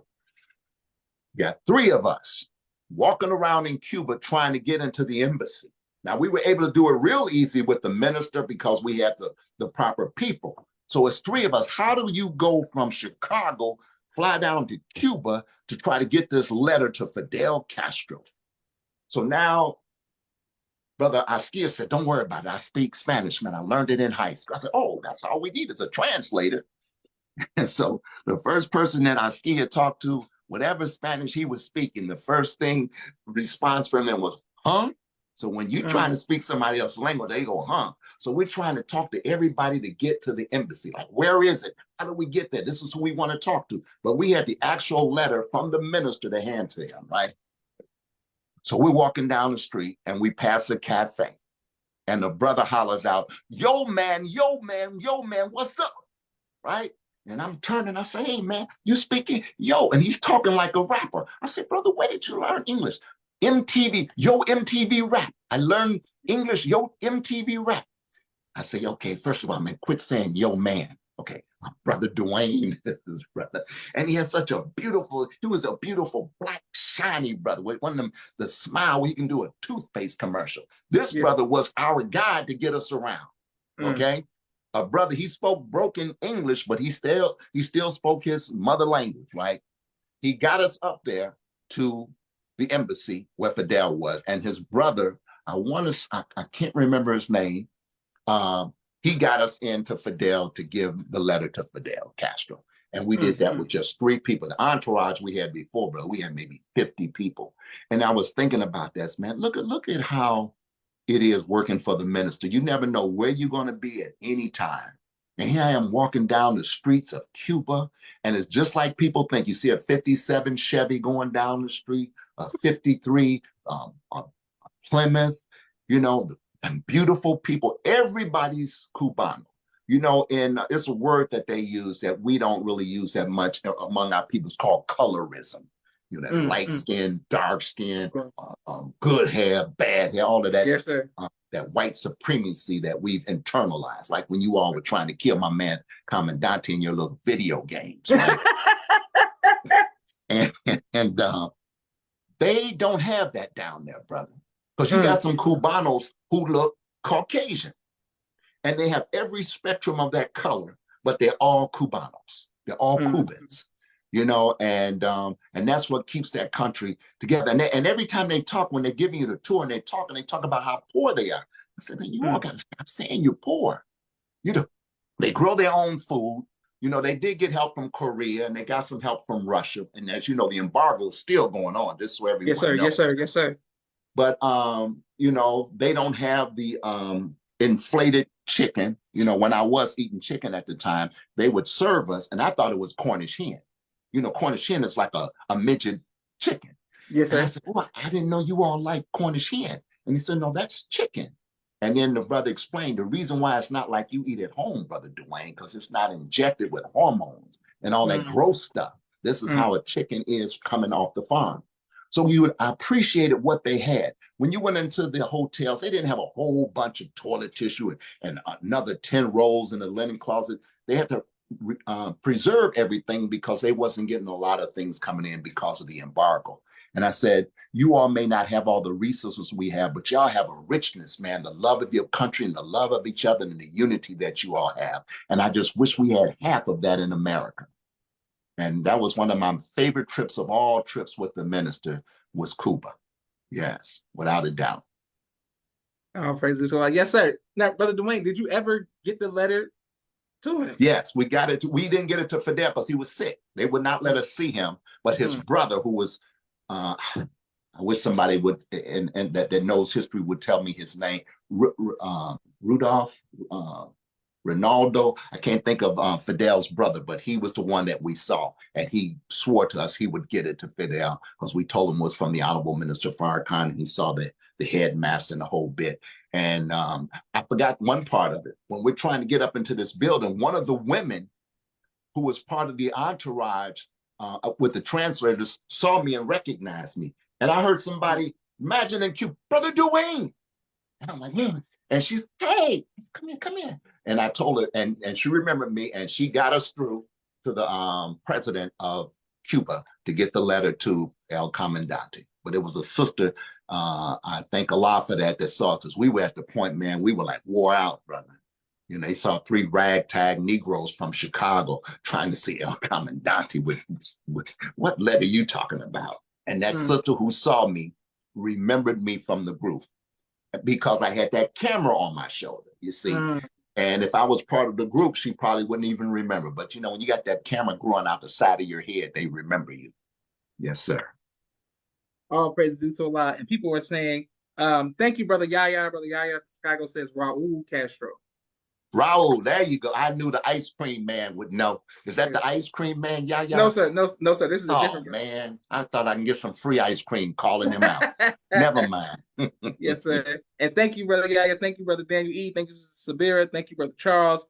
He said, all praise to Allah. Thank you all very much. I wanted to ask you, Brother Duane, throughout your travels around the world, but in Chicago as well, have you ever been faced with fear? And if so, how have you overcome that fear?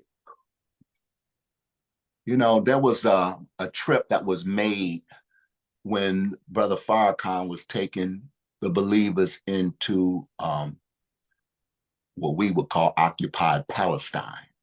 And before he would go, he asked all of the group, do you want to go? Because it's dangerous where we're about to go. Now, I wasn't on this trip. I'm looking at the video. I'm editing and putting that together. World Friendship #3. And the word intrepidation came across many of the believers' mouths. And I'm looking at that and I'm like, man, I don't know what event I can be in that I would have fear, especially if I'm with the minister, man. Whatever fear you may have, even when we fly, okay? And the believers who are with me, part of the E-team and others that have flown with the minister, you have a little nervousness when you fly. It's just natural, you know, unless you went to sleep and you straight. But whenever I know the minister's on that plane, brother, people can call me spooky if they want.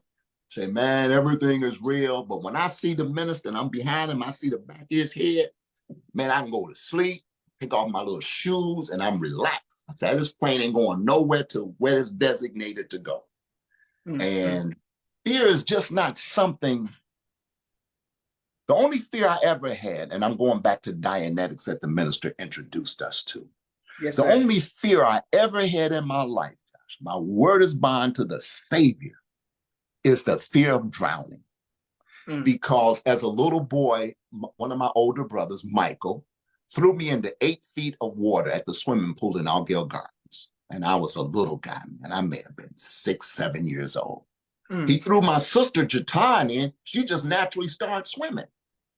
And he's grabbing me and he threw me in the water, 8 feet of water.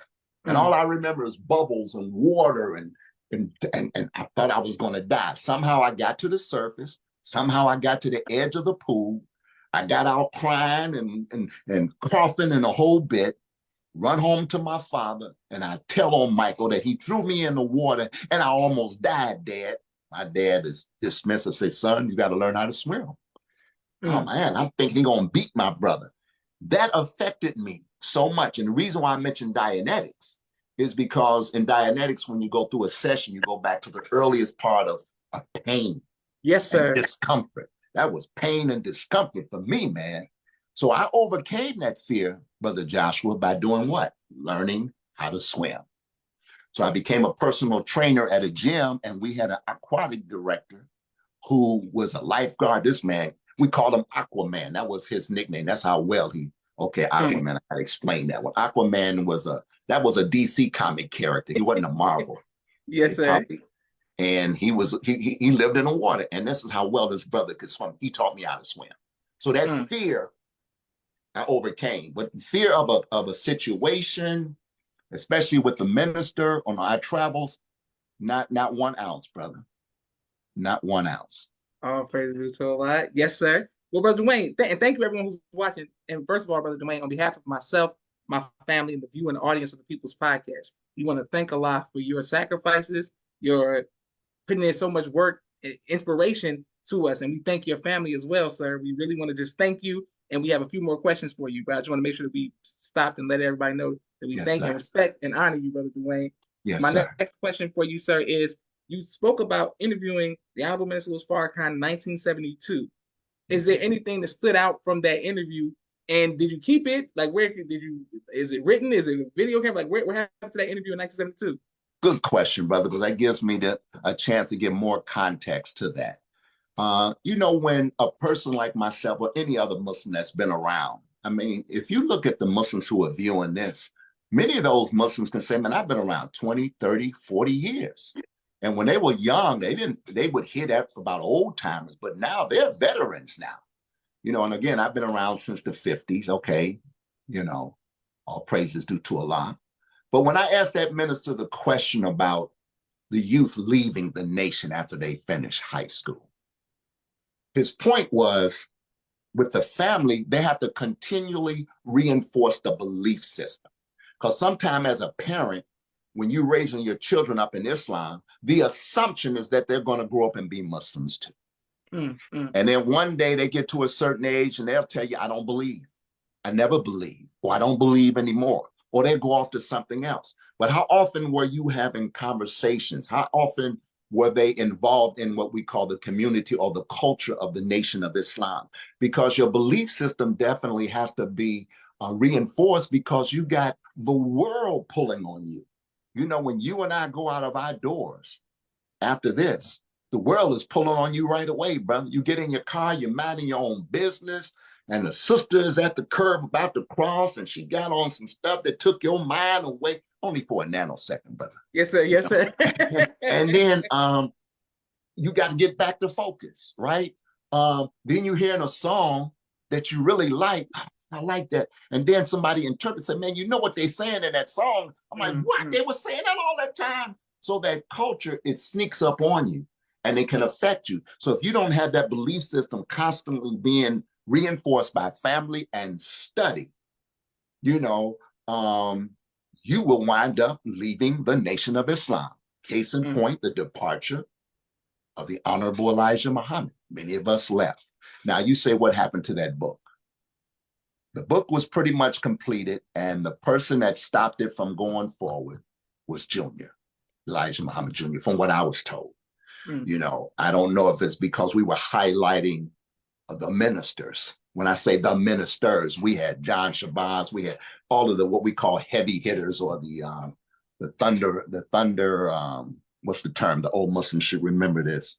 Sons of Thunder. Yes, we had all of them, right? And it reminded me of the album that the minister did, Black Family Day, I believe it was 74.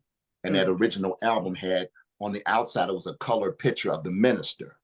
And you open up the album, then there was a picture of the Most Honorable Elijah Muhammad in black and white. And when Elijah Muhammad Jr. saw that, he said, no, we're not selling that here. You don't put my daddy on the inside, he should be on the cover. And I know that album became no longer available in Chicago, from my memory. We're talking about 74. I think that's when that was.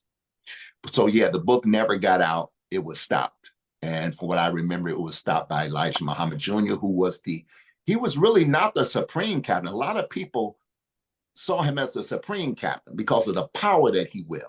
Because the supreme captain was Raymond Sharif. Yes, sir. Elijah Muhammad Jr. was the captain of the Nation of Islam. But brother Raymond Sharif was a soft-spoken, grandfatherly type. And Junior was more of a military type Muslim. He to me, it seemed like he wielded more power and influence among the believers, especially the men, than Raymond Sharif, the supreme captain. Yeah, that book never saw the light of day, brother.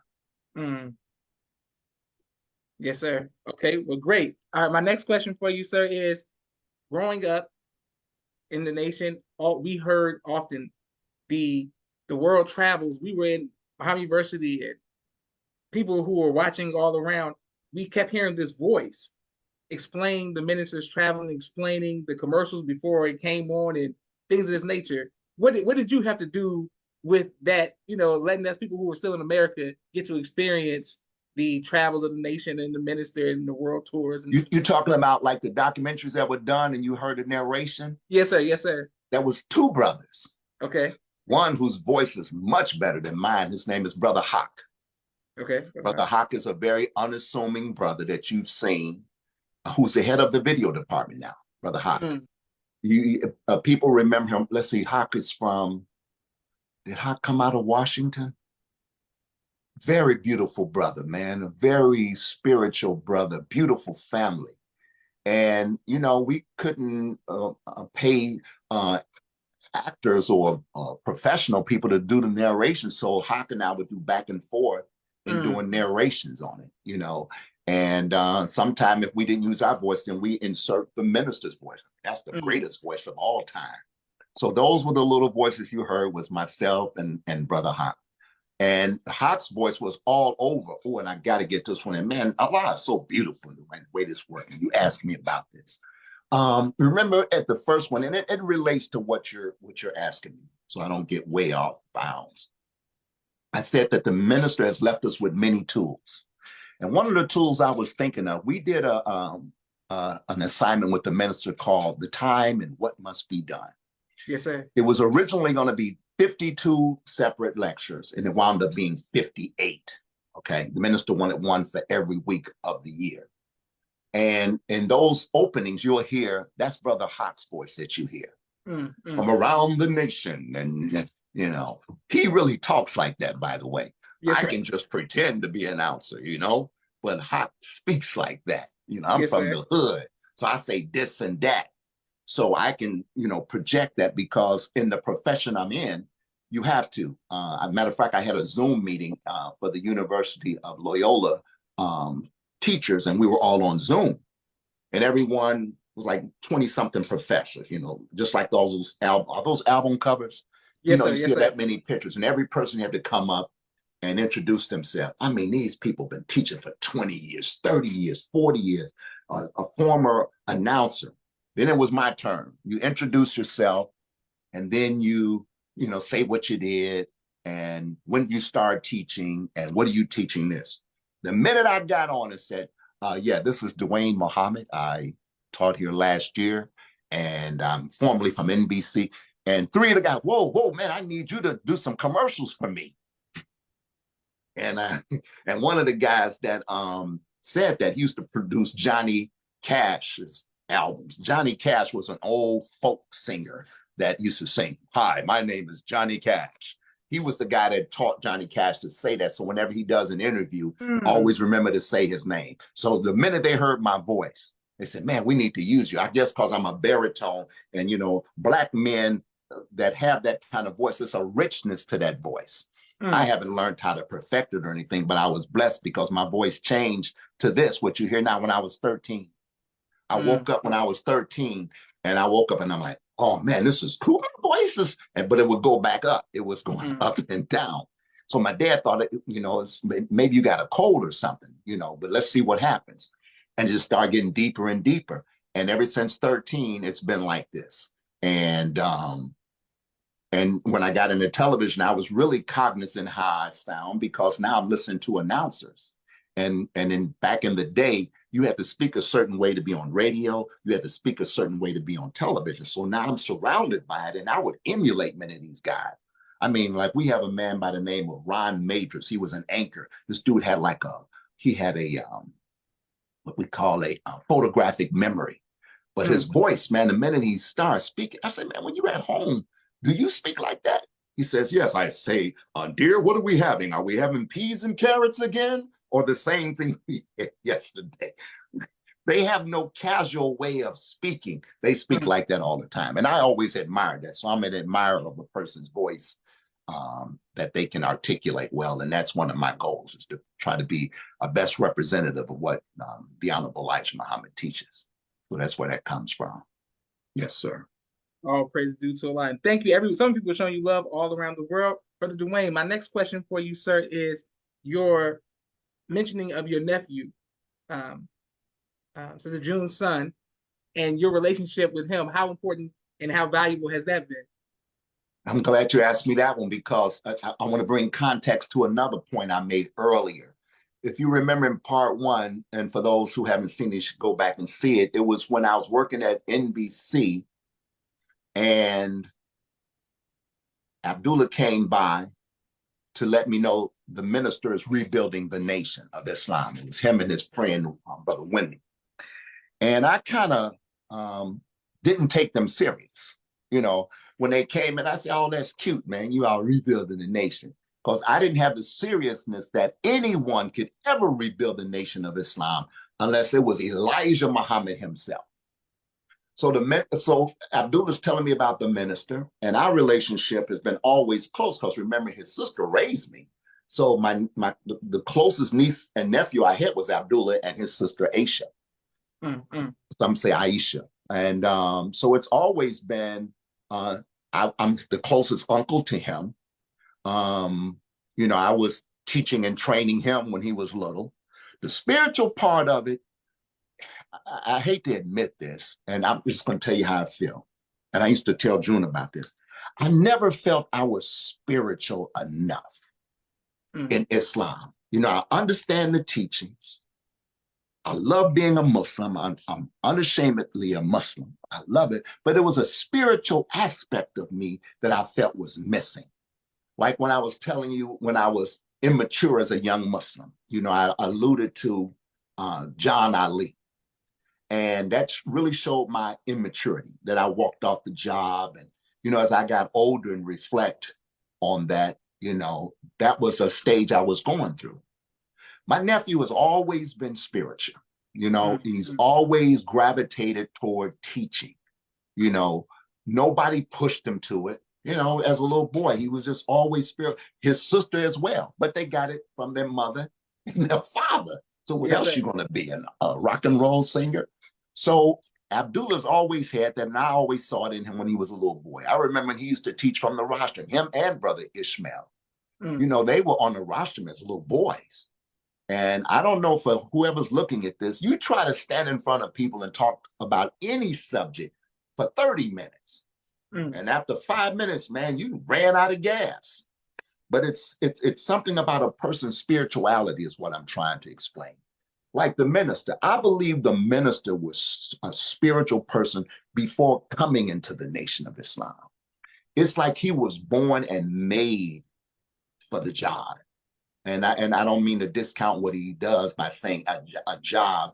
This man, when you look at his history, you know, it was just something special about him as a child. We went to the church that he grew up when he was a baby in the arms of his mother. And we went to the actual church and saw the pew that they sat in when he told the preacher to shut up, he talks too much. You know, and this is a little baby saying this. You know, it's just certain things he did as a child that let you know this man was destined to be something. And I call that having a strong spiritual base. I've always been a pragmatic person. You know, when I was a young Muslim, I said earlier in part one, when you're a Muslim and you have friends who are non-Muslim, you tend to always have opposition back in the day. And when I would teach Islam to them, it would be that fire and brimstone kind of Islam. Look, this is the way it is. This is what we taught. You can accept it or let it go or leave it alone. a person like Abdullah would relate it to the Quran and the Bible, and I would relate it to current events. So you see how that cracker is going upside your head, and with that water hose and that dog tearing at your genitalia, you describe what man that is behind that dog that's sicking you, right? And so me being a pragmatic person, I would relate it to current events and what people are going through at that time. So the relationship with me and my nephew has always been an uncle to a nephew, very close. And I have many nephews. And the closest one I'm with now is one of my nephews named Angelo, because his life has kind of gravitated toward mine. And Angelo was actually in the nation at one time. Now he's a devout Christian, okay? And a lot of the family like, man, how could he come from Islam and then go to Christianity? Any believer, in my opinion, that was ever in Islam and went to the church, I don't think they got their rooting. I don't think they got an understanding. I don't think they were there long enough to truly understand Islam, because those that went to the church, and I know a couple that went, and when you talk to them and you ask them certain questions, well, no, I don't know about that. And that's why I say about the reinforcement of the belief system. You know, we got to constantly be reminded. That's why I get back to, the time and what must be done. Yes, you sir. You can go on NOI.org. Go under webcasts. When that drop down comes, time and what must be done. All 58 episodes.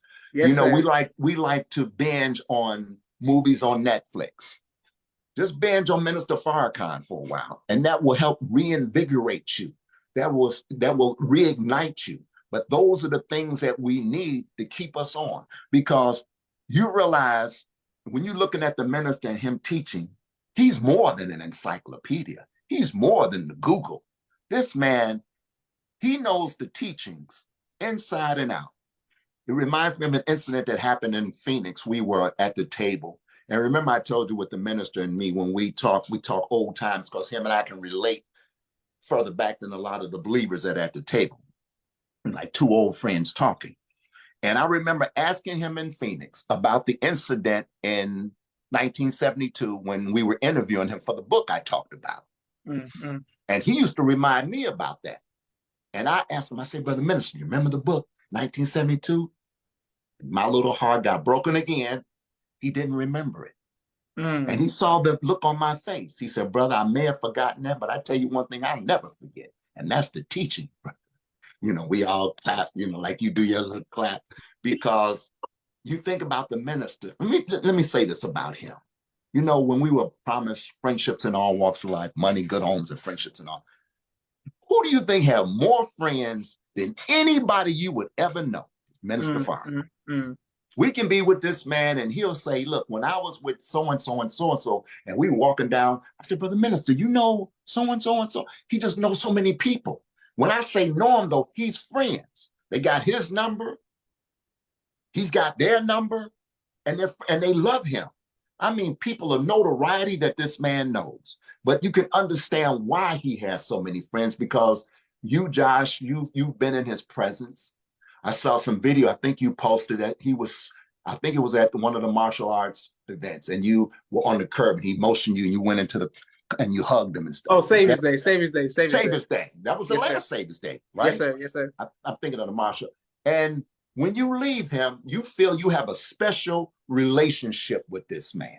But see, that's the love that he gives you, that your relationship with him is special. He told me something one time when we were talking, and he said, Brother Duane, you know that whatever you and I talk about, brother, I would never talk to anyone about it, brother.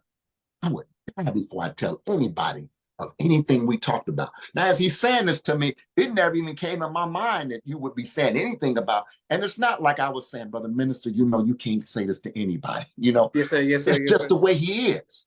That's why maybe we feel so comfortable with him to say anything and everything we want, because we know he won't judge us. He'll reprimand us or he'll teach us, you know, what you're saying is wrong, brother. You're in error of that. But you feel comfortable with him. And even if he's spanking you, you know that you're learning something from it.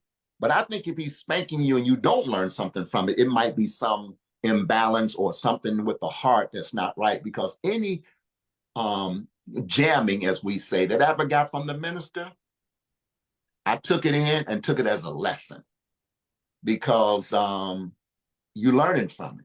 You know, you would think, okay, this man is of this generation, but he's about principle, man, and what's right. Yes, sir. Yes, and sir. When you're in a position of leadership like I have been in, and I was blessed to be with him one-on-one, and he's guiding you, which brings me to another point.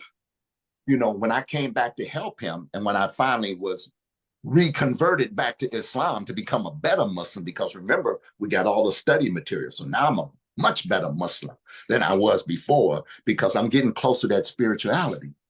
And I would always come up with these ideas. He said, Brother Duane, you always want to make $1 million for the nation. Brother, you can't chase the dollar.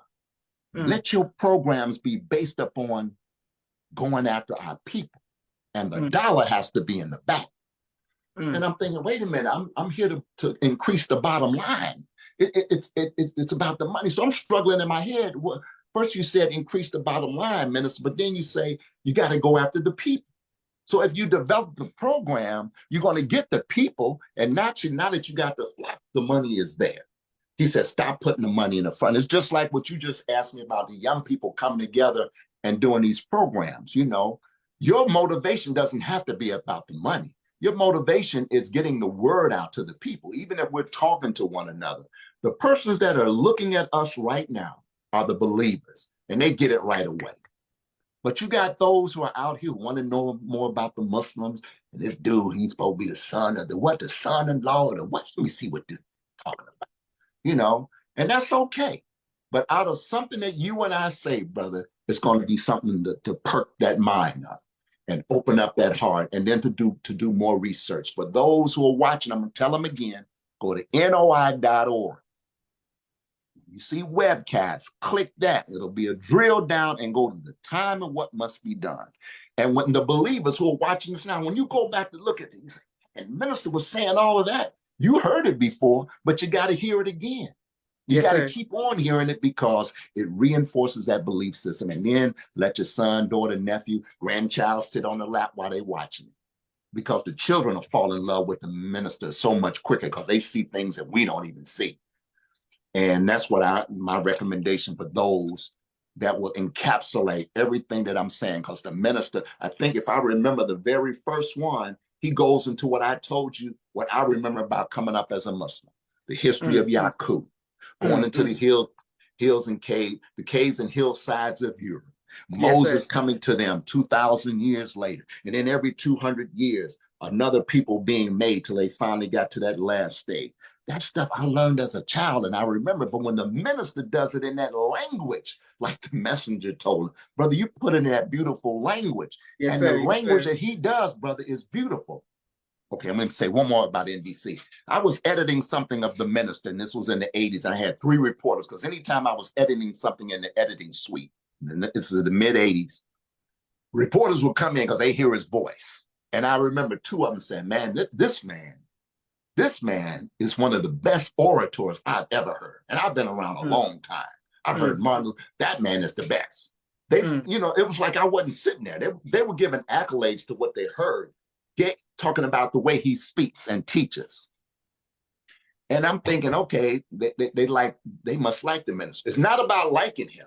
They were talking about in a professional way, the way he speaks and the way he can be like a tree. He's got a message, and then he can go off on that branch, but he's going to come back to that trunk.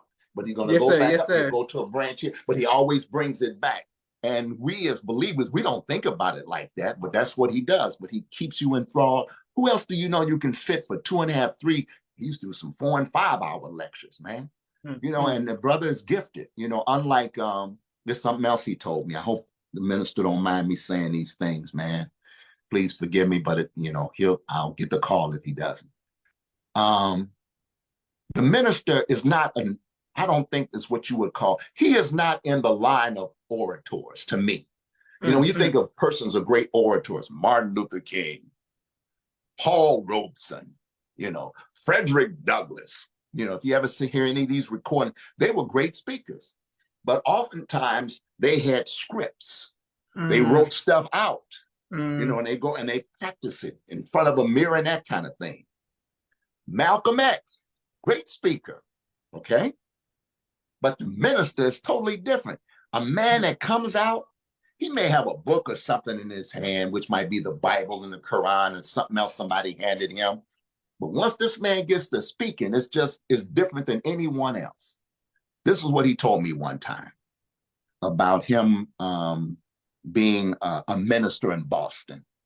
As we all know, for those who study the history of the Nation of Islam, it was Malcolm X who went to the dear holy apostle to want to make Minister Farrakhan a minister.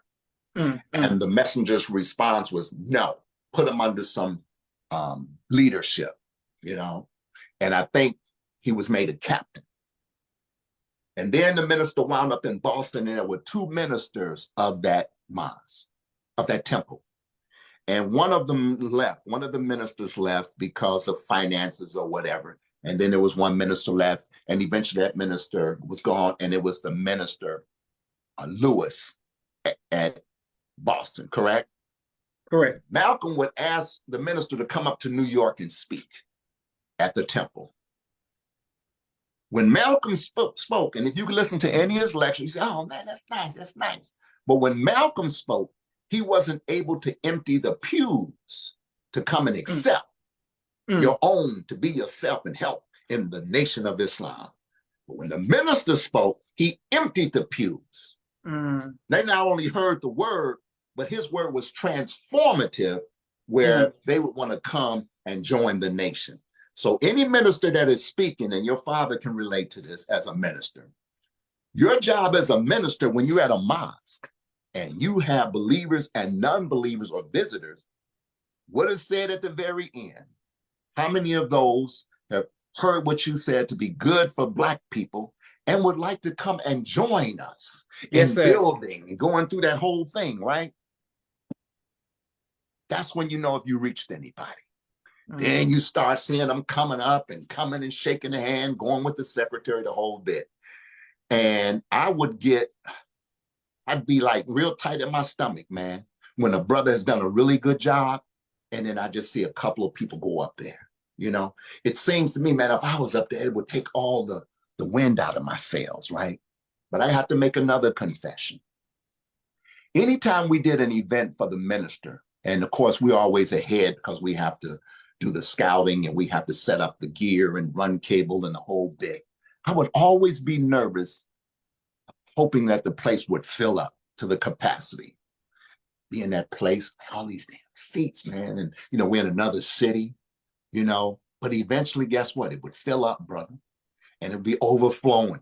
Then we got to look, man, y'all got to run some speakers to the other building. We got this other building because we can't get everybody in, right? Fine. Then 1995 comes up, this thing called the Million Man March. Yes, sir. And the minister asked for 1 million men to come. How old were you in 95, brother? I don't think you were born yet. I was very young, very young. Yeah, but you were little. So, yes, so you can kind of remember that it was a big event. Yes, sir. So I'm at the stage, we're doing what we're doing. We're working all night to get the stage ready. And I'm working on the stage, and I kind of look behind me at the park, huge. You see a few bodies walking through, working. You know, you kind of looking to get up on the thing. I still see them coming in, but man, filling up this whole place, man. 1 million, you know how many 1 million is, brother? So I'm working, the sun is coming up, and it was time for the prayer. I said, okay, let's get this right. I turn around, brother Josh, as far as the eye can see, nothing but Black faces. Faces going all the way back. Then there's a famous shot of, I think it was Brother James I took up, where the minister was speaking up in the Capitol. I was able to get up there to get photographers to shoot, be able to shoot down to see the massive crowd. I think Brother James, the editor, might have one of those famous shots. Yes, sir. And I said to myself, and this was one of the things one of the brothers told me, D, you got to talk about that. That was the day that I said, no matter what this man says, you better believe every word, every comma, every semicolon, exclamation point, quote, that this man says, that it's true. Because this man brought over 1 million people to Washington, D.C. it was well over 1 million. I think it was close to 2, and we found out that later because the government, it's a form of the government that can go up, and the satellites can tell you the sectors, how they can tell you. And that's why we always say nearly 2 million people, because if you remember, the reports kept saying 300,000, but nobody even got 300,000 before.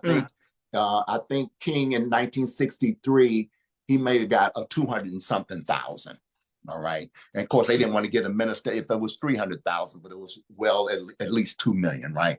And it was that day. It wasn't that day that I started really believing in the minister. It was that day I had no doubt of what this man was saying to me. Because when he first announced that the Honorable Elijah Muhammad is possibly alive, I was struggling with it up until that point, because it was the first person that told me he's not gone. It was my sister. She talked about this. So that was planted in my mind. So there were those that when the minister said that, they left. I mean, it's like they ran away. I'm like, you know what? This man would never lie. This man is not here for the ego. This man was closer to the messenger than any minister. This is what I always tell people. Why do you think the minister has so many stories to tell about what the messenger told him? And when they were here, we were on 72nd and Stony, and the messenger pointed and said, that's going to be our mosque. I said, why do you think he was around the messenger all the time? You know why? Because he was a worker, brother. He had those 5 barrels that were popping and cooking and producing. He's not going to have some brother that's struggling and, they're not doing charity and the rolls are not growing. The minister was doing the work in order for the minister to be around the messenger. Because if you remember, when I get back to the story about Boston, when he became the minister, it was the secretaries that were going to Chicago more than him.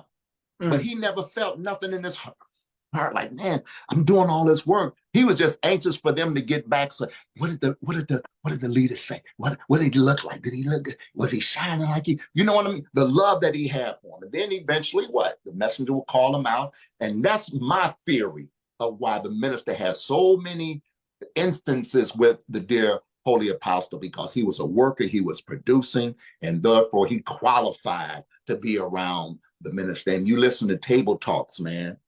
You listen to table talks, and you listen to the love and the questioning of the messenger from the minister. You can just tell the respect, the reverence, the love that he had. You can tell it in his questions. And then when the messenger would respond, you can tell how the minister was on every word, because he would kind of finish some of the things that the dear Holy Apostle say. And as you listen to all those, and thank God for the Sultan for the table talks. Another tool that we should get believers to go ahead and study, that this man was special. But there was one brother on there, and I won't say his name on this one. It seemed like he was always in doubt of the dear Holy Apostle, the way he would ask them, the messenger, something. And in one of the answers that I remember, he said, you brother that doesn't believe, something like you don't believe. Imagine the messenger telling you don't believe. But it was something in the way he worded the question and the spirit in which it was asked. It's like you talking to this man like an ordinary man. And there may have been, again, my theory, those that followed the most honorable Elijah Muhammad did not believe that he was who he said he is. Yes, sir. They followed him, in my opinion, because he was this powerful man that had the nation. We're not talking about just Chicago. We're talking about all the major cities. Yes, and they saw that in this man. But the divinity of him, I don't believe they believe that. And there are 2 that I believe that, but with my maturity in place, Brother Josh, I'm going to hold off on saying their name, because I may be in error, because the 2 that I'm thinking of, they're dead and their children are still here. And I know them and grew up with them, but that was my opinion of what I saw, because, with a man of respect, you talk a certain way to them. You ask a question in a certain type of spirit, and that was my feeling on that. Yes, sir. Okay, now, Brother Duane, I want to stay right there. So, and thank you. Everybody showing you love. Thank you all for your comments. The Million Man March is what you're saying is what crystallized you believe in. Yes. That the Most Honorable Elijah Muhammad was physically alive. That's still possible. Yes, exactly. Because the minister said that when we were at the Final Call building. He said that when we were at the Final Call building, and a lot of them left, because we went to the mosque. We got that in 69, no, 1989, 89. And he said that before then, right? So it was going through my mind. I wasn't 100% on it, but I was following him. I said, this man has never lied. He's not that type. You know, we were talking about hyperbole earlier. He's not the type about hyperbole, you know, and his counsel was Brother Bernard, not Bernard, Brother Jabril. I went too far back. I went to Bernard Kushmir. I'm talking about when he was yes, sir. way back Yes, sir. then. Yes, sir. Yes, and sir. His counsel was Brother Jabril. And as a little boy, now remember I told you how I got certain feelings, you know, that spirituality, I guess I was trying to come in contact with. I always thought Brother Jabril was one of the angels. This man had a look about him, just quiet, the way he carried himself. And it was just something about him, brother. He was mistreated. I remember when a report went to the dear Holy Apostle that Brother Bernard Kushmir is teaching something that he's not supposed to be teaching, Daddy. He's teaching such and such and such and such. And he wasn't. And the messenger said, well, if that brother is teaching that, he doesn't belong with us, if that's what he's teaching. So they took that as, brother, you out. My daddy said you out. So now brother has to work his way getting back to the messenger saying, no, I didn't say such and such. And, you know, but he's out on time, you know. And of course, when he finally got to the Holy Apostle, you know, that was wiped away. But a lot of people either didn't understand, brother, could have been jealous and envy. I think it was a combination of both. Yes, sir. Brother Jabril was, to me, ahead of his time, you know. And that brother, to this day, I think is one of the angels of Allah, because he talked about things that we never talked about, brother. You know, during that time, I became general manager, right? And this brother calls me on the phone. Brother Duane, I got some chapters for you to look up in Message to the Black Man, How to Eat to Live. Our Savior's Arrived. So I'm writing this down real fast. And I'm thinking he's going to order something. Brother Duane, now you know what happened to our brother Ali, right? Wali. And Brother Wali, you know, we believe he was poisoned. Yes, sir. And the minister said when he's face to face with the Holy Apostle, he wants to know who killed him, because that brother was ahead of his time. That's right. He may have been out of season, brother. This brother and I became very tight, which is another story about the first cable access show of Minister Farrakhan that I produced and directed with Brother Wali. He's telling me all of the, and then he said, now, brother, look, don't you eat anything somebody brings to you. And I'm thinking, why is he telling me this? Man, nobody coming after me. Who am I? And he felt that in the way I was responding to him. He said, brother, you a special brother in a very special position, brother. And I'm thinking, you know, I got this position by default because the brother that was in this position didn't know what he was doing. And the board, they put me in that position. It wasn't nothing that the minister said. You know, it was the board deciding that, because I've been around the longest, and I guess as far as a professional background compared to the others, that I would be the best pick. That's the way I looked at it, strictly as a business decision. But Brother Bernard took it to that spiritual level that I'm talking about, and about not eating. And I'm thinking, well, I'm not going to be eating anything. What am I going to be eating at the final call? We sell books and videos, and I'm not thinking of eating, right? Had the conversation, wrote the notes down. A day or two goes by. Brother Duane, look, we made these cookies for you, brother. These homemade oatmeal cookies. Brother Duane, we want to have this birthday party for such and such, and we want to get some pizza and some cake. And I'm like, what you do pizza and cake and birthday party? Look, when I was at Muhammad Speak newspaper, man, there was no birthday parties, no bringing cake and pizza in. Yes, sir. And I said, this must be what brother's talking about. Because when you're eating and snacking all the time, remember when I told you, my sister told me when I was little, you know, you eating all the time. So a lot of them were eating like that, man. So I finally talked to them and I said, Brother Minister, they do a lot of birthday celebrations and pizza and cakes and stuff. He said, yeah, brother, you know, we didn't do that back then. The only holiday we had, brother, was Savior's Day. And we worked those days. So he was empathetic to me, but he didn't tell me, don't have no birthday cakes up in there. Don't, he didn't do none of that. Because that's really why I was telling him. So I can say, look, Brother Minister said, you all stop this madness. But I went on and said it. I say, look, man, y'all got to cut back on these birthday cakes and parties and pizza parties and all that. And eventually it moved up because they were used to doing that is what it was. And not that I was no real striking on one meal a day. It's always been a struggle for many of us, but I wasn't eating like that, man. So I quit it. Not only for me, I wasn't going to do it. I just wanted everybody else to do it, but it was always somebody bringing something. I was never a coffee drinker, and somebody would come in with hot cocoa because they know I didn't drink coffee. I said, oh, well, thank you. And I put it on the table, and the minute they were gone, I got rid of them. I never drank or ate anything that was there because I wasn't too hard-headed enough not to listen to Brother Jabril. Because there are sometimes people will give you a message, brother, and it won't be a hard-hitting type of message. It'll be something soft. It'll be something like a hint, and you tend to kind of dismiss it. Because we're used to the fire and brimstone. He got to speak hard with us. But, the minister has a little bit of all of that. Sometimes he give you a hint. Sometimes he'll give it to you hard and straight. And sometimes it'll be with something you got to figure out. So that means you got to listen and then follow the message, and no matter how it's delivered. And that's the one thing I think for this man, brother, because without him, and one of the other things I talked about was how to live, which is the same thing. When the departure of the messenger, a lot of the believers, one of the first things they threw out, brother, was how do you live, man?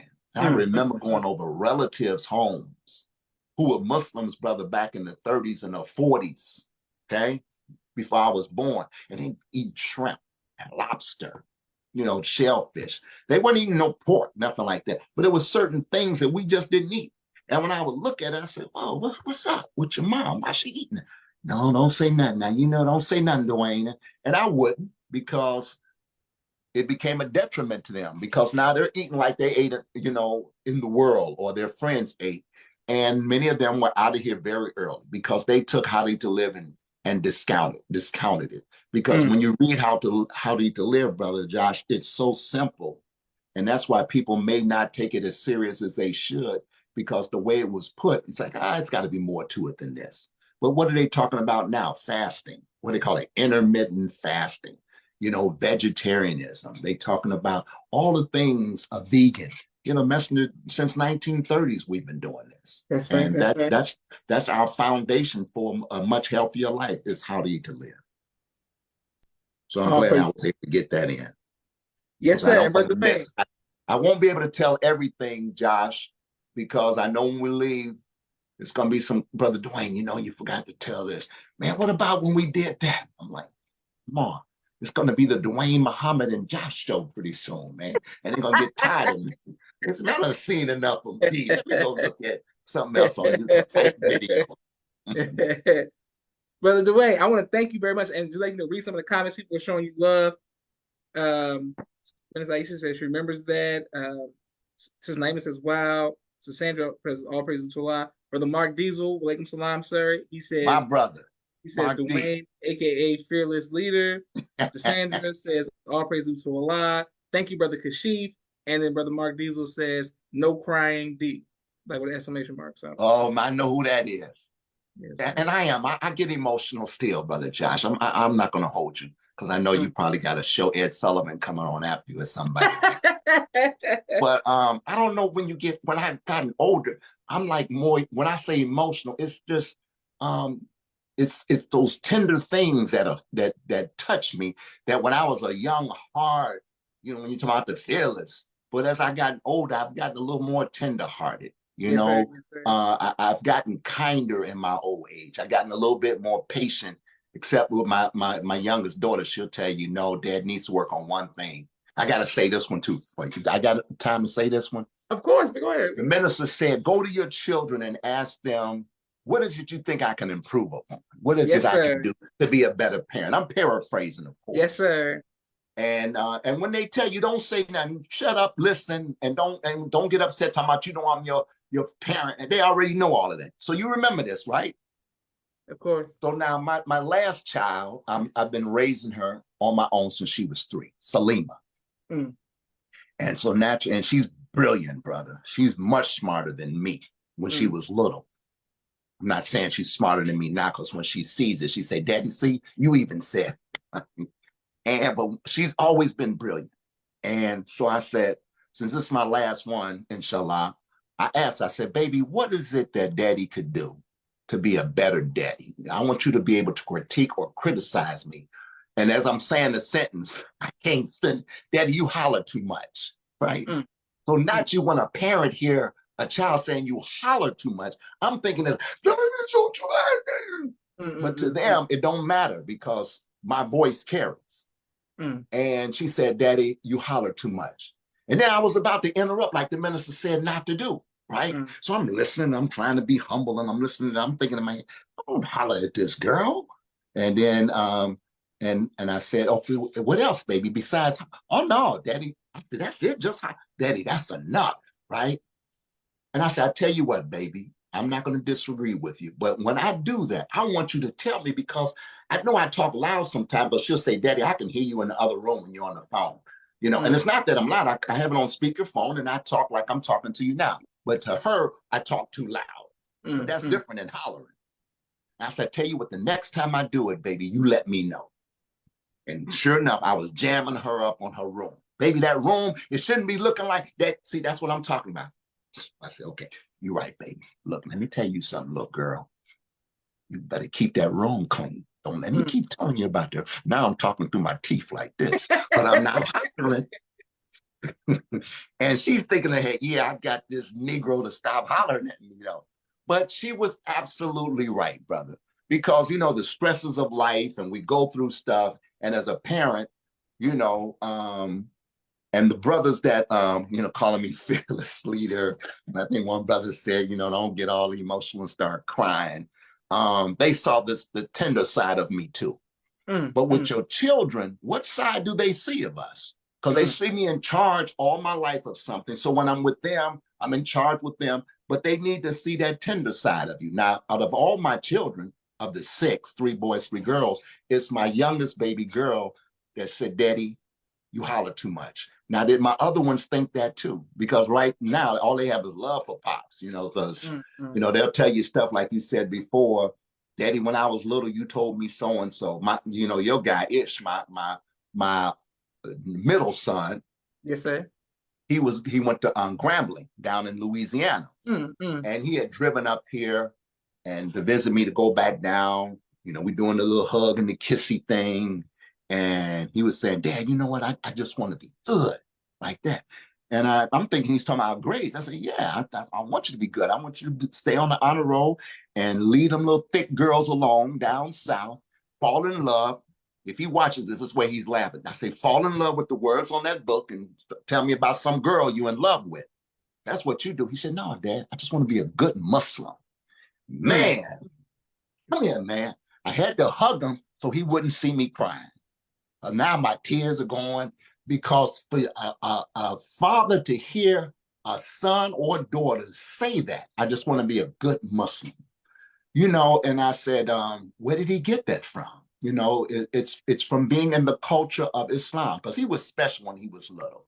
You know, he would be with his grandmother or something, who had lost founds, and he called me 5 years old, Daddy, Grandmama taking me to Burger King. Do we eat Burger King? And I'm laughing like you. I'm like, well, son, not really, no. But what Burger King? Well, I just need to know if we eat it or not so I can tell Grandmama. Just tell her no. Say thank you, but no, son. Right? So he would call his pops for that. 5 years old. Because he was like a little soldier, you know, since he was little, man. Yes, sir. Yes, sir. I get a call from MUI. They said, Brother Duane, you know, Ishmael, he was doing some karate and he did a flip, and we're going to have to take him to the hospital. To the hospital, what? And I get there, and he's got this big gash in his chin. So we had to get him some stitches in his skin, in his chin. And Ish will remember this. So now it's time to take him out. I take him to the doctor, and he's laying on the gurney, and the doctor's taking him out, and he's going, Usa, Isa. And the doctor, what is he saying? I said, it's okay. Doc, just take him out. He was using his karate, so he wouldn't have to go, ouch, ouch. He would go, Go ahead. He was just always a soldier, man, to this day. And I love him. I love all my children, you know. Yes, sir. I have no favorite, you know, no favorite. I love them all. And I pray that they live and die as Muslims. You know, I've been so blessed. None of my children has given me a problem. I have not been the ideal dad. My thing is like most men, I work a lot, you know, and I didn't teach the throwing of the ball. And like the minister talks about how to do the knuckleball, I never did any of that. It was working. You know, they hung out with me at work and I let them hang out with me there. But I still don't feel I did enough, you know, because time goes by. Next thing you know, they're in their 30s and their 40s. And I'm a granddad 3 times over, all sons, thank God. And I thank Allah for that, man. I'm really blessed with beautiful children. All of them love Islam. Beautiful. Yes, sir. And Brother Duane, people were showing you love. And Mark Diesel, thank you, Brother Yaya. Thank you, everyone who was showing you, sending positive energy to our Brother Duane. I wanted to ask you, I wanted to follow back up because I asked my father the same thing. My mother, you know, I asked her the same. When we heard about Brother Waleed, especially being in Chicago growing up, the former editor, may Allah be pleased, can't eat at the salam, can't eat turkey burgers. You gotta watch this when you go here, watch who give you this. You're going across the street, go to everything is and then I went to public school and I ain't have that. You know what I'm saying? It felt like all right, I guess, you know, we still keep the discipline, but it felt like a relief going. How do y'all stay in that? And how did you stay in that and under that? You can't trust the people to eat it. What made you stay under that at such all the time? And how'd you deal with that intense? You're gonna die, they're gonna poison you where you work? Okay. Let me make sure I understand your question. When you're young, how your families tell them don't eat this or don't eat that. Yes, sir, because of what happened, Brother Waleed, because of like the 90s, like, you know, people getting poisoned, and you know what I'm saying? Yeah. And then you get away, you're like, I'm just gonna go eat, I mean, still keep your discipline, but it ain't the same as I'm in the final call and I can't eat, somebody can't bring me coffee or eat Krispy Kreme. You know what I'm saying? What made you just stay under that? Like, how'd you? Yeah, that was very easy for me because the brother that was murdered, and I'm saying it out loud, I believe, as the minister believes, that he was murdered. He was poisoned. And that brother I had a special relationship with. And anybody remember in Chicago, I had a show called What's Going On? You know, from the Marvin Gaye song, What's Going On? Yes, and sir. The host of my show was Brother Waleed, the editor of the Final Call newspaper. Of course, I was at NBC at the time. And it's good you asked me this question because there's a famous video on YouTube right now that all of you all have seen. It's a video of Malcolm X at City Desk in Chicago when this man is saying, what is your name? He said, Malcolm X. That video was given to me by an engineer at NBC. He knew I had this cable show. And his name is John Cisnewski. I'm sure John is retired by now. He said, Duane, look, I came to NBC in 1963 and Malcolm X was here promoting your Savior's Day on our city desk. I can get you the tape. You think you can run that on your show? So he brings me the tape. I'm looking at it, and it's the tape everybody's seen. All you got to do is type in Malcolm X city desk with Floyd Calber and Lynn O'Connor, all of these famous Chicago people. So I can't just put it on the air because it belongs to NBC. So I go to one of the producers. I say, hey, you know, I got this cable access show. I just want to run this on my show. They figure it's no problem, man. Cable access, who's going to look at that?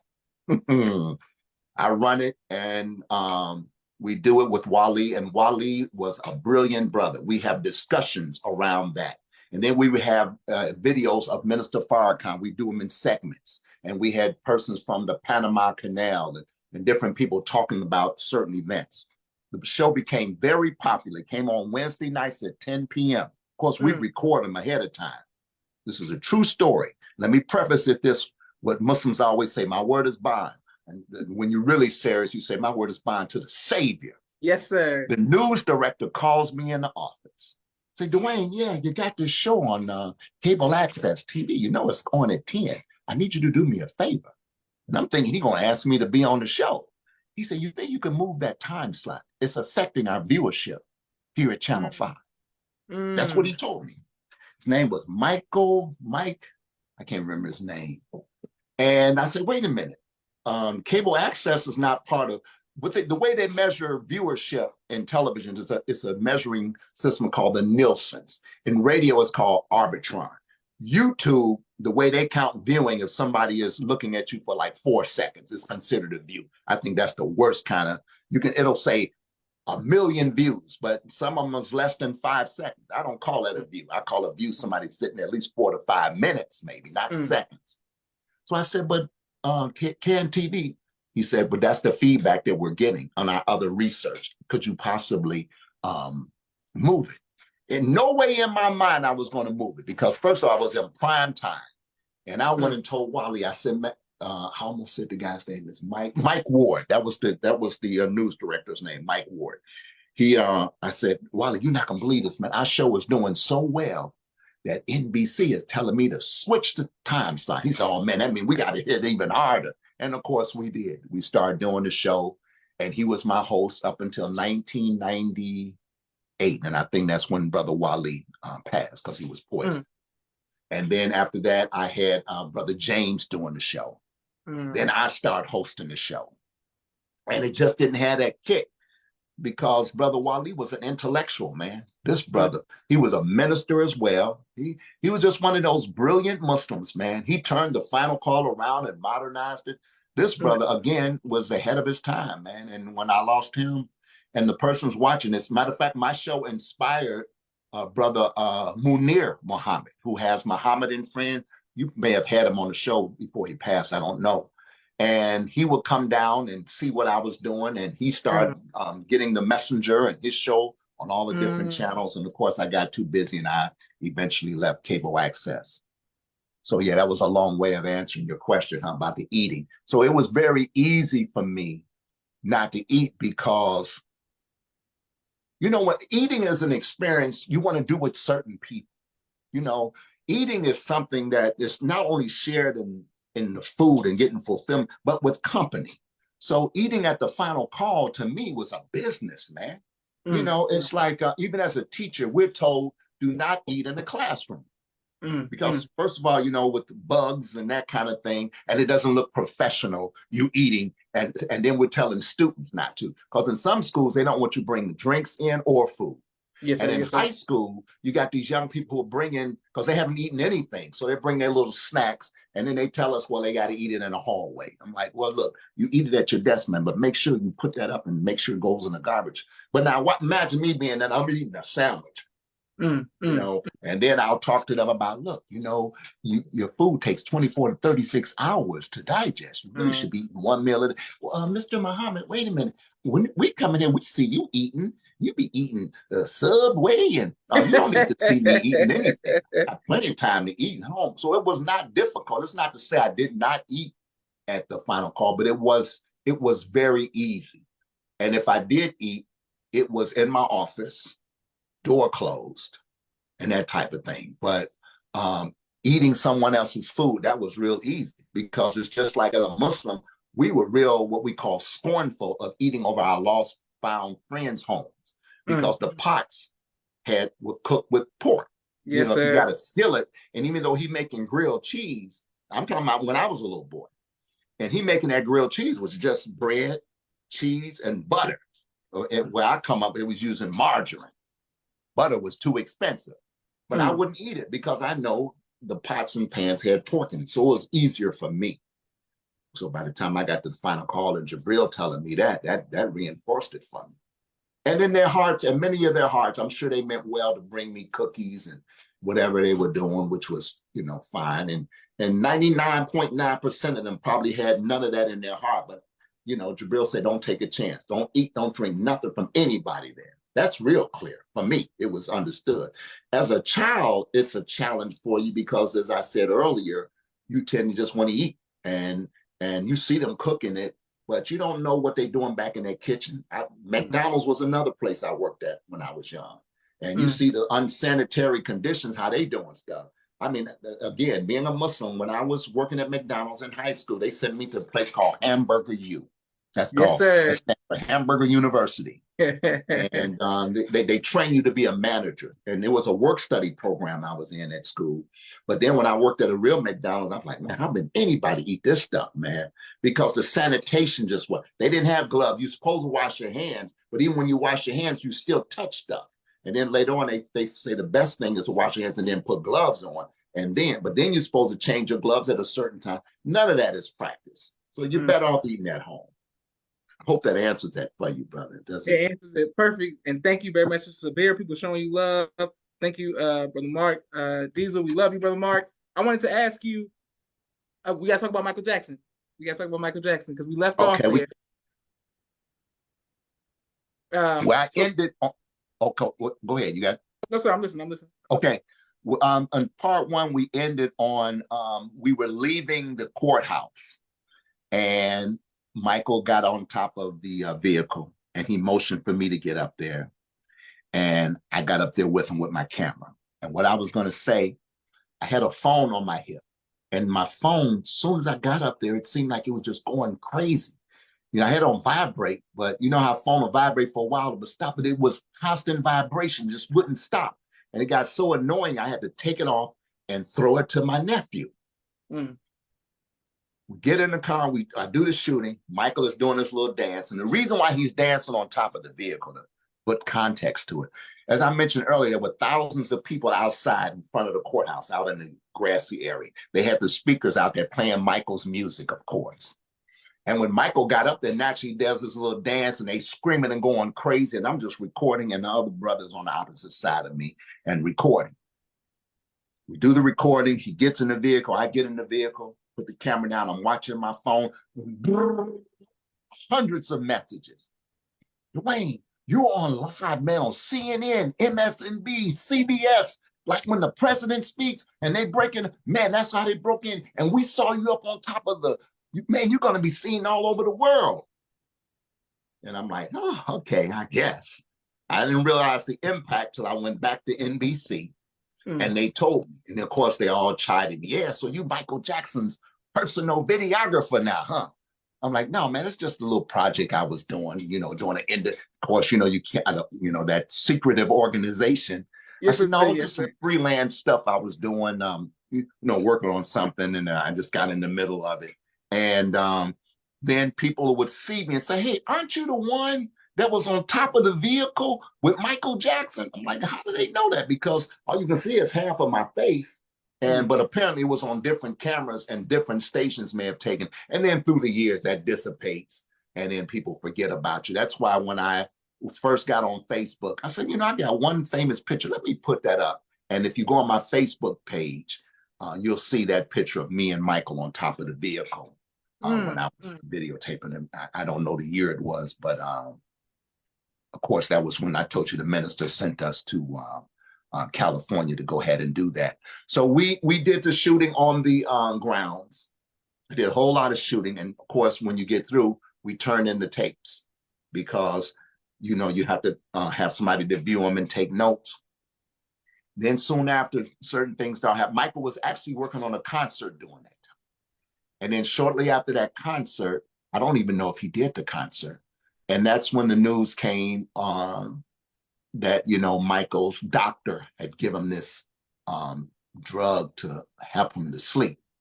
And of course, he died from that. And now that video is all in limbo somewhere. I'm sure his estate has it.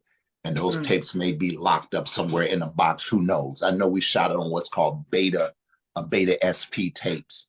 And no one has ever did anything with it. And I doubt if his children or anybody would follow up on that, because how do you complete it without him? You know, you would have to talk to all of his family and they have to do some kind of narration. I believe something can be salvaged out of it, but who would be the person? You know, I'm assuming it's left to his children and they would have to do something. But again, I always look at it as something that just wasn't meant, you know, to be. And it's sad that the image of that documentary is in so many people's minds, the label, such a gentle person, man, just a sweet, kind, humble person, to be labeled jackal and weird and that kind of thing. And this man loved Islam, man. And I don't know if Josh told you the story. You know, did Joshua talk about when he was on you had him 2 or 3 times. How many times did you have? 7 times. 7? Oh, Lord, Yes, I got to catch up. He had to talk about this story. Did he talk about, he can't eat fish. If he ate fish, he would die from it. Okay. And Michael Jackson, he was with Michael, and Michael wanted some fish, like what we call, I don't know if y'all have docks down in Atlanta. It's like a deep fried whiting type fish. Yes, some folks call it Cajun or whatever. And Michael wanted some fish. It was Michael. I'm telling you what Josh told me. He said, it was me, Michael, and the brother that was driving. And Michael had a taste for this fish. And he said, Josh, can you take me to the place? And he said, Michael, but I can't eat fish. I can't even be around it. He said, but I got a taste for it. We got to go get some fish. So they drive Michael to get the fish. And the brother goes in to get it. And while he's getting it, Josh gets out of the car and he's standing on the curb. And Michael is in the back of the car eating this fish sandwich. So Michael said, come on, Josh, get in the car. We're about to go. And he said, Mike, I can't get in the car. I can't even smell a fish. Okay, well, you just stay on out there. I'm eating my sandwich. So Michael ate the sandwich and they went on about their business. I say, Josh, why didn't you tell him, man, he got to throw that out, man. You got to get rid of that. He said, man, I'm not telling Michael that. It was his car, his sandwich. I just go on and wait. But years ago, I knew that Josh could not eat fish because when he told me that, we were somewhere. It may have been docks or something. And he said, no, dear, I can't be around fish. I can't smell it. I can't eat it enough. He said, and I say, what do you mean? You get that thing where your face blows up? He said, no, I would die. And it was reinforced by the minister. He told me, yeah, that's true. Josh cannot eat fish. And that's a rare thing. There's a lot of people who can't eat fish because they'll get sick or their throat will blow up and it closes up their thorax or whatever. But it would be catastrophic. It's catastrophic if he ate it. And I'm sure if you listen to 7 chapters, he's got to talk about that because he's got many stories of him and Michael. Yes, sir. Yes, sir. Okay, yes, sir. Brother Duane, beautiful. I wanted to ask you about martial arts. What type of martial arts do you teach, and why do you have such a love for martial arts? Well, I'm going to use a word that the minister detests, and it's called retired. I'm retired martial artist. Okay. I'm retired. And retired, let me qualify retired to the Muslims because the minister said we die on our posts. My goal ever since I was little, I wanted to retire at the age of 55 because I wanted to be able not to work because I don't have to work. I was financially stable. It's not like I just wanted to not do anything. And martial arts, when I was little, ever since I was a child, I was influenced by a cartoon. It was called Dick Tracy. There was a Dick Tracy cartoon, and they had these different villains. And then they had the good guys that fought with Dick Tracy. And one of the guys' name was Joe Jitsu. And like I say, anybody over 50 would know. And it was a stereotypical drawing of him. He had the big buck teeth and the slanted eyes. And when he would catch a crook, he would throw him this way. Say, so sorry. He would be slamming with one hand. But that was cool to me because it was a cartoon. I was in the cartoons and I wanted to know how to draw jiu-jitsu. And I learned that was a form of martial arts. So I started researching. I'm talking about as a child. I'm talking about like 10, 11 years old. I started buying books by a guy by the name of Bruce Tegner. These were how-to karate books. Anywhere I can learn karate. Then as I got older in the Nation of Islam, there was always a brother that knew karate. FY class. It was the famous brother in the Nation of Islam back then who was part of that, quote, E-team or bodyguard of the messenger. His name was John 21X. Now, all the old Muslims are like cheering, hey, John 21. He was like the martial arts teacher. So I would learn from him. I would learn from different people and integrating all the different styles. Living in Allgill Gardens, which is a suburb it's a projects in the south side of Chicago. So one day I'm going roller skating, which is another hobby I had.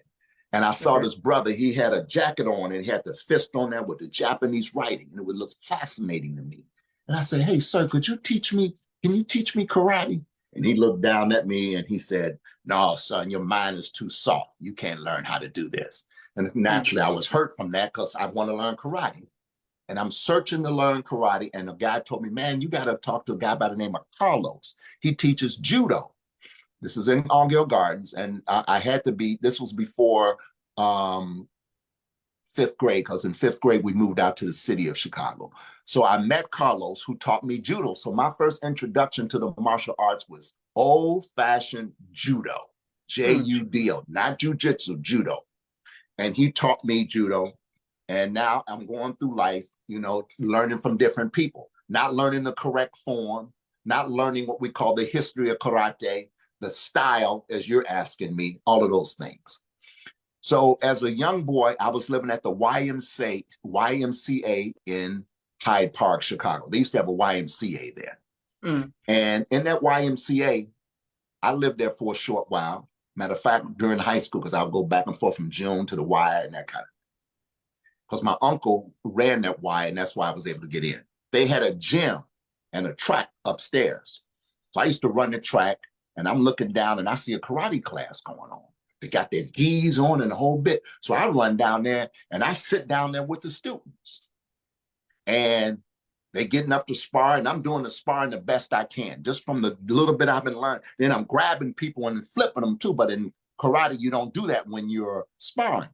Yes, sir. The sensei of the class was upstairs watching me. His name is Jimmy Jones. He just passed. He's called Master Jimmy Jones. And those in the martial arts know him.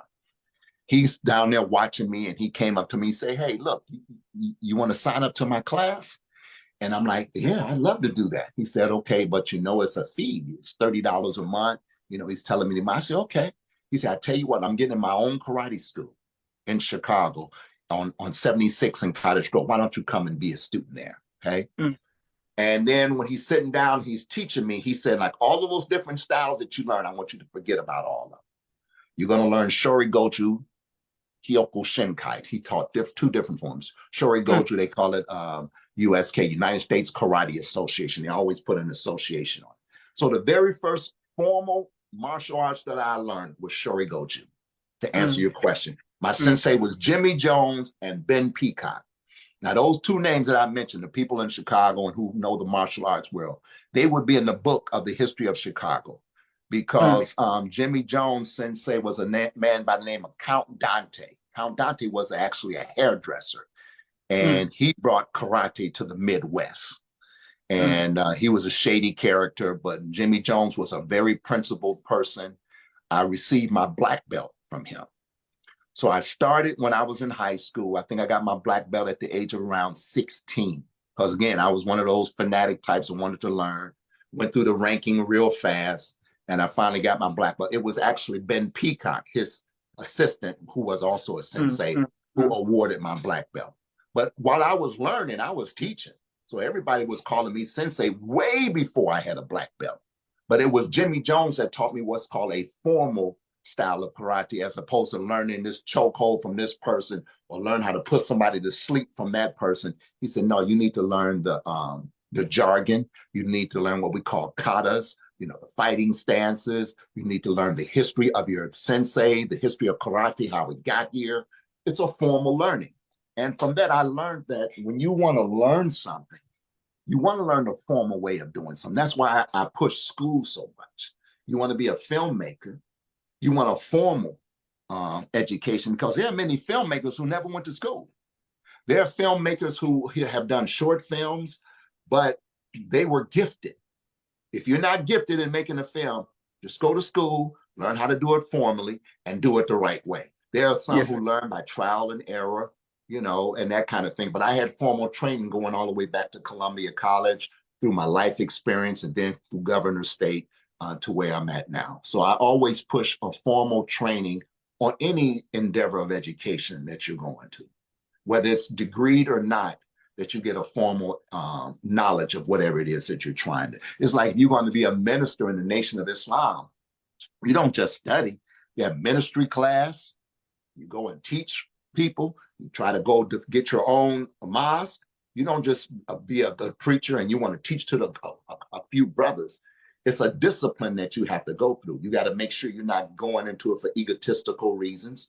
And believe it or not, at one time I wanted to be a minister under Brother Akbar. Brother Akbar used to teach ministry class at the Final Call building.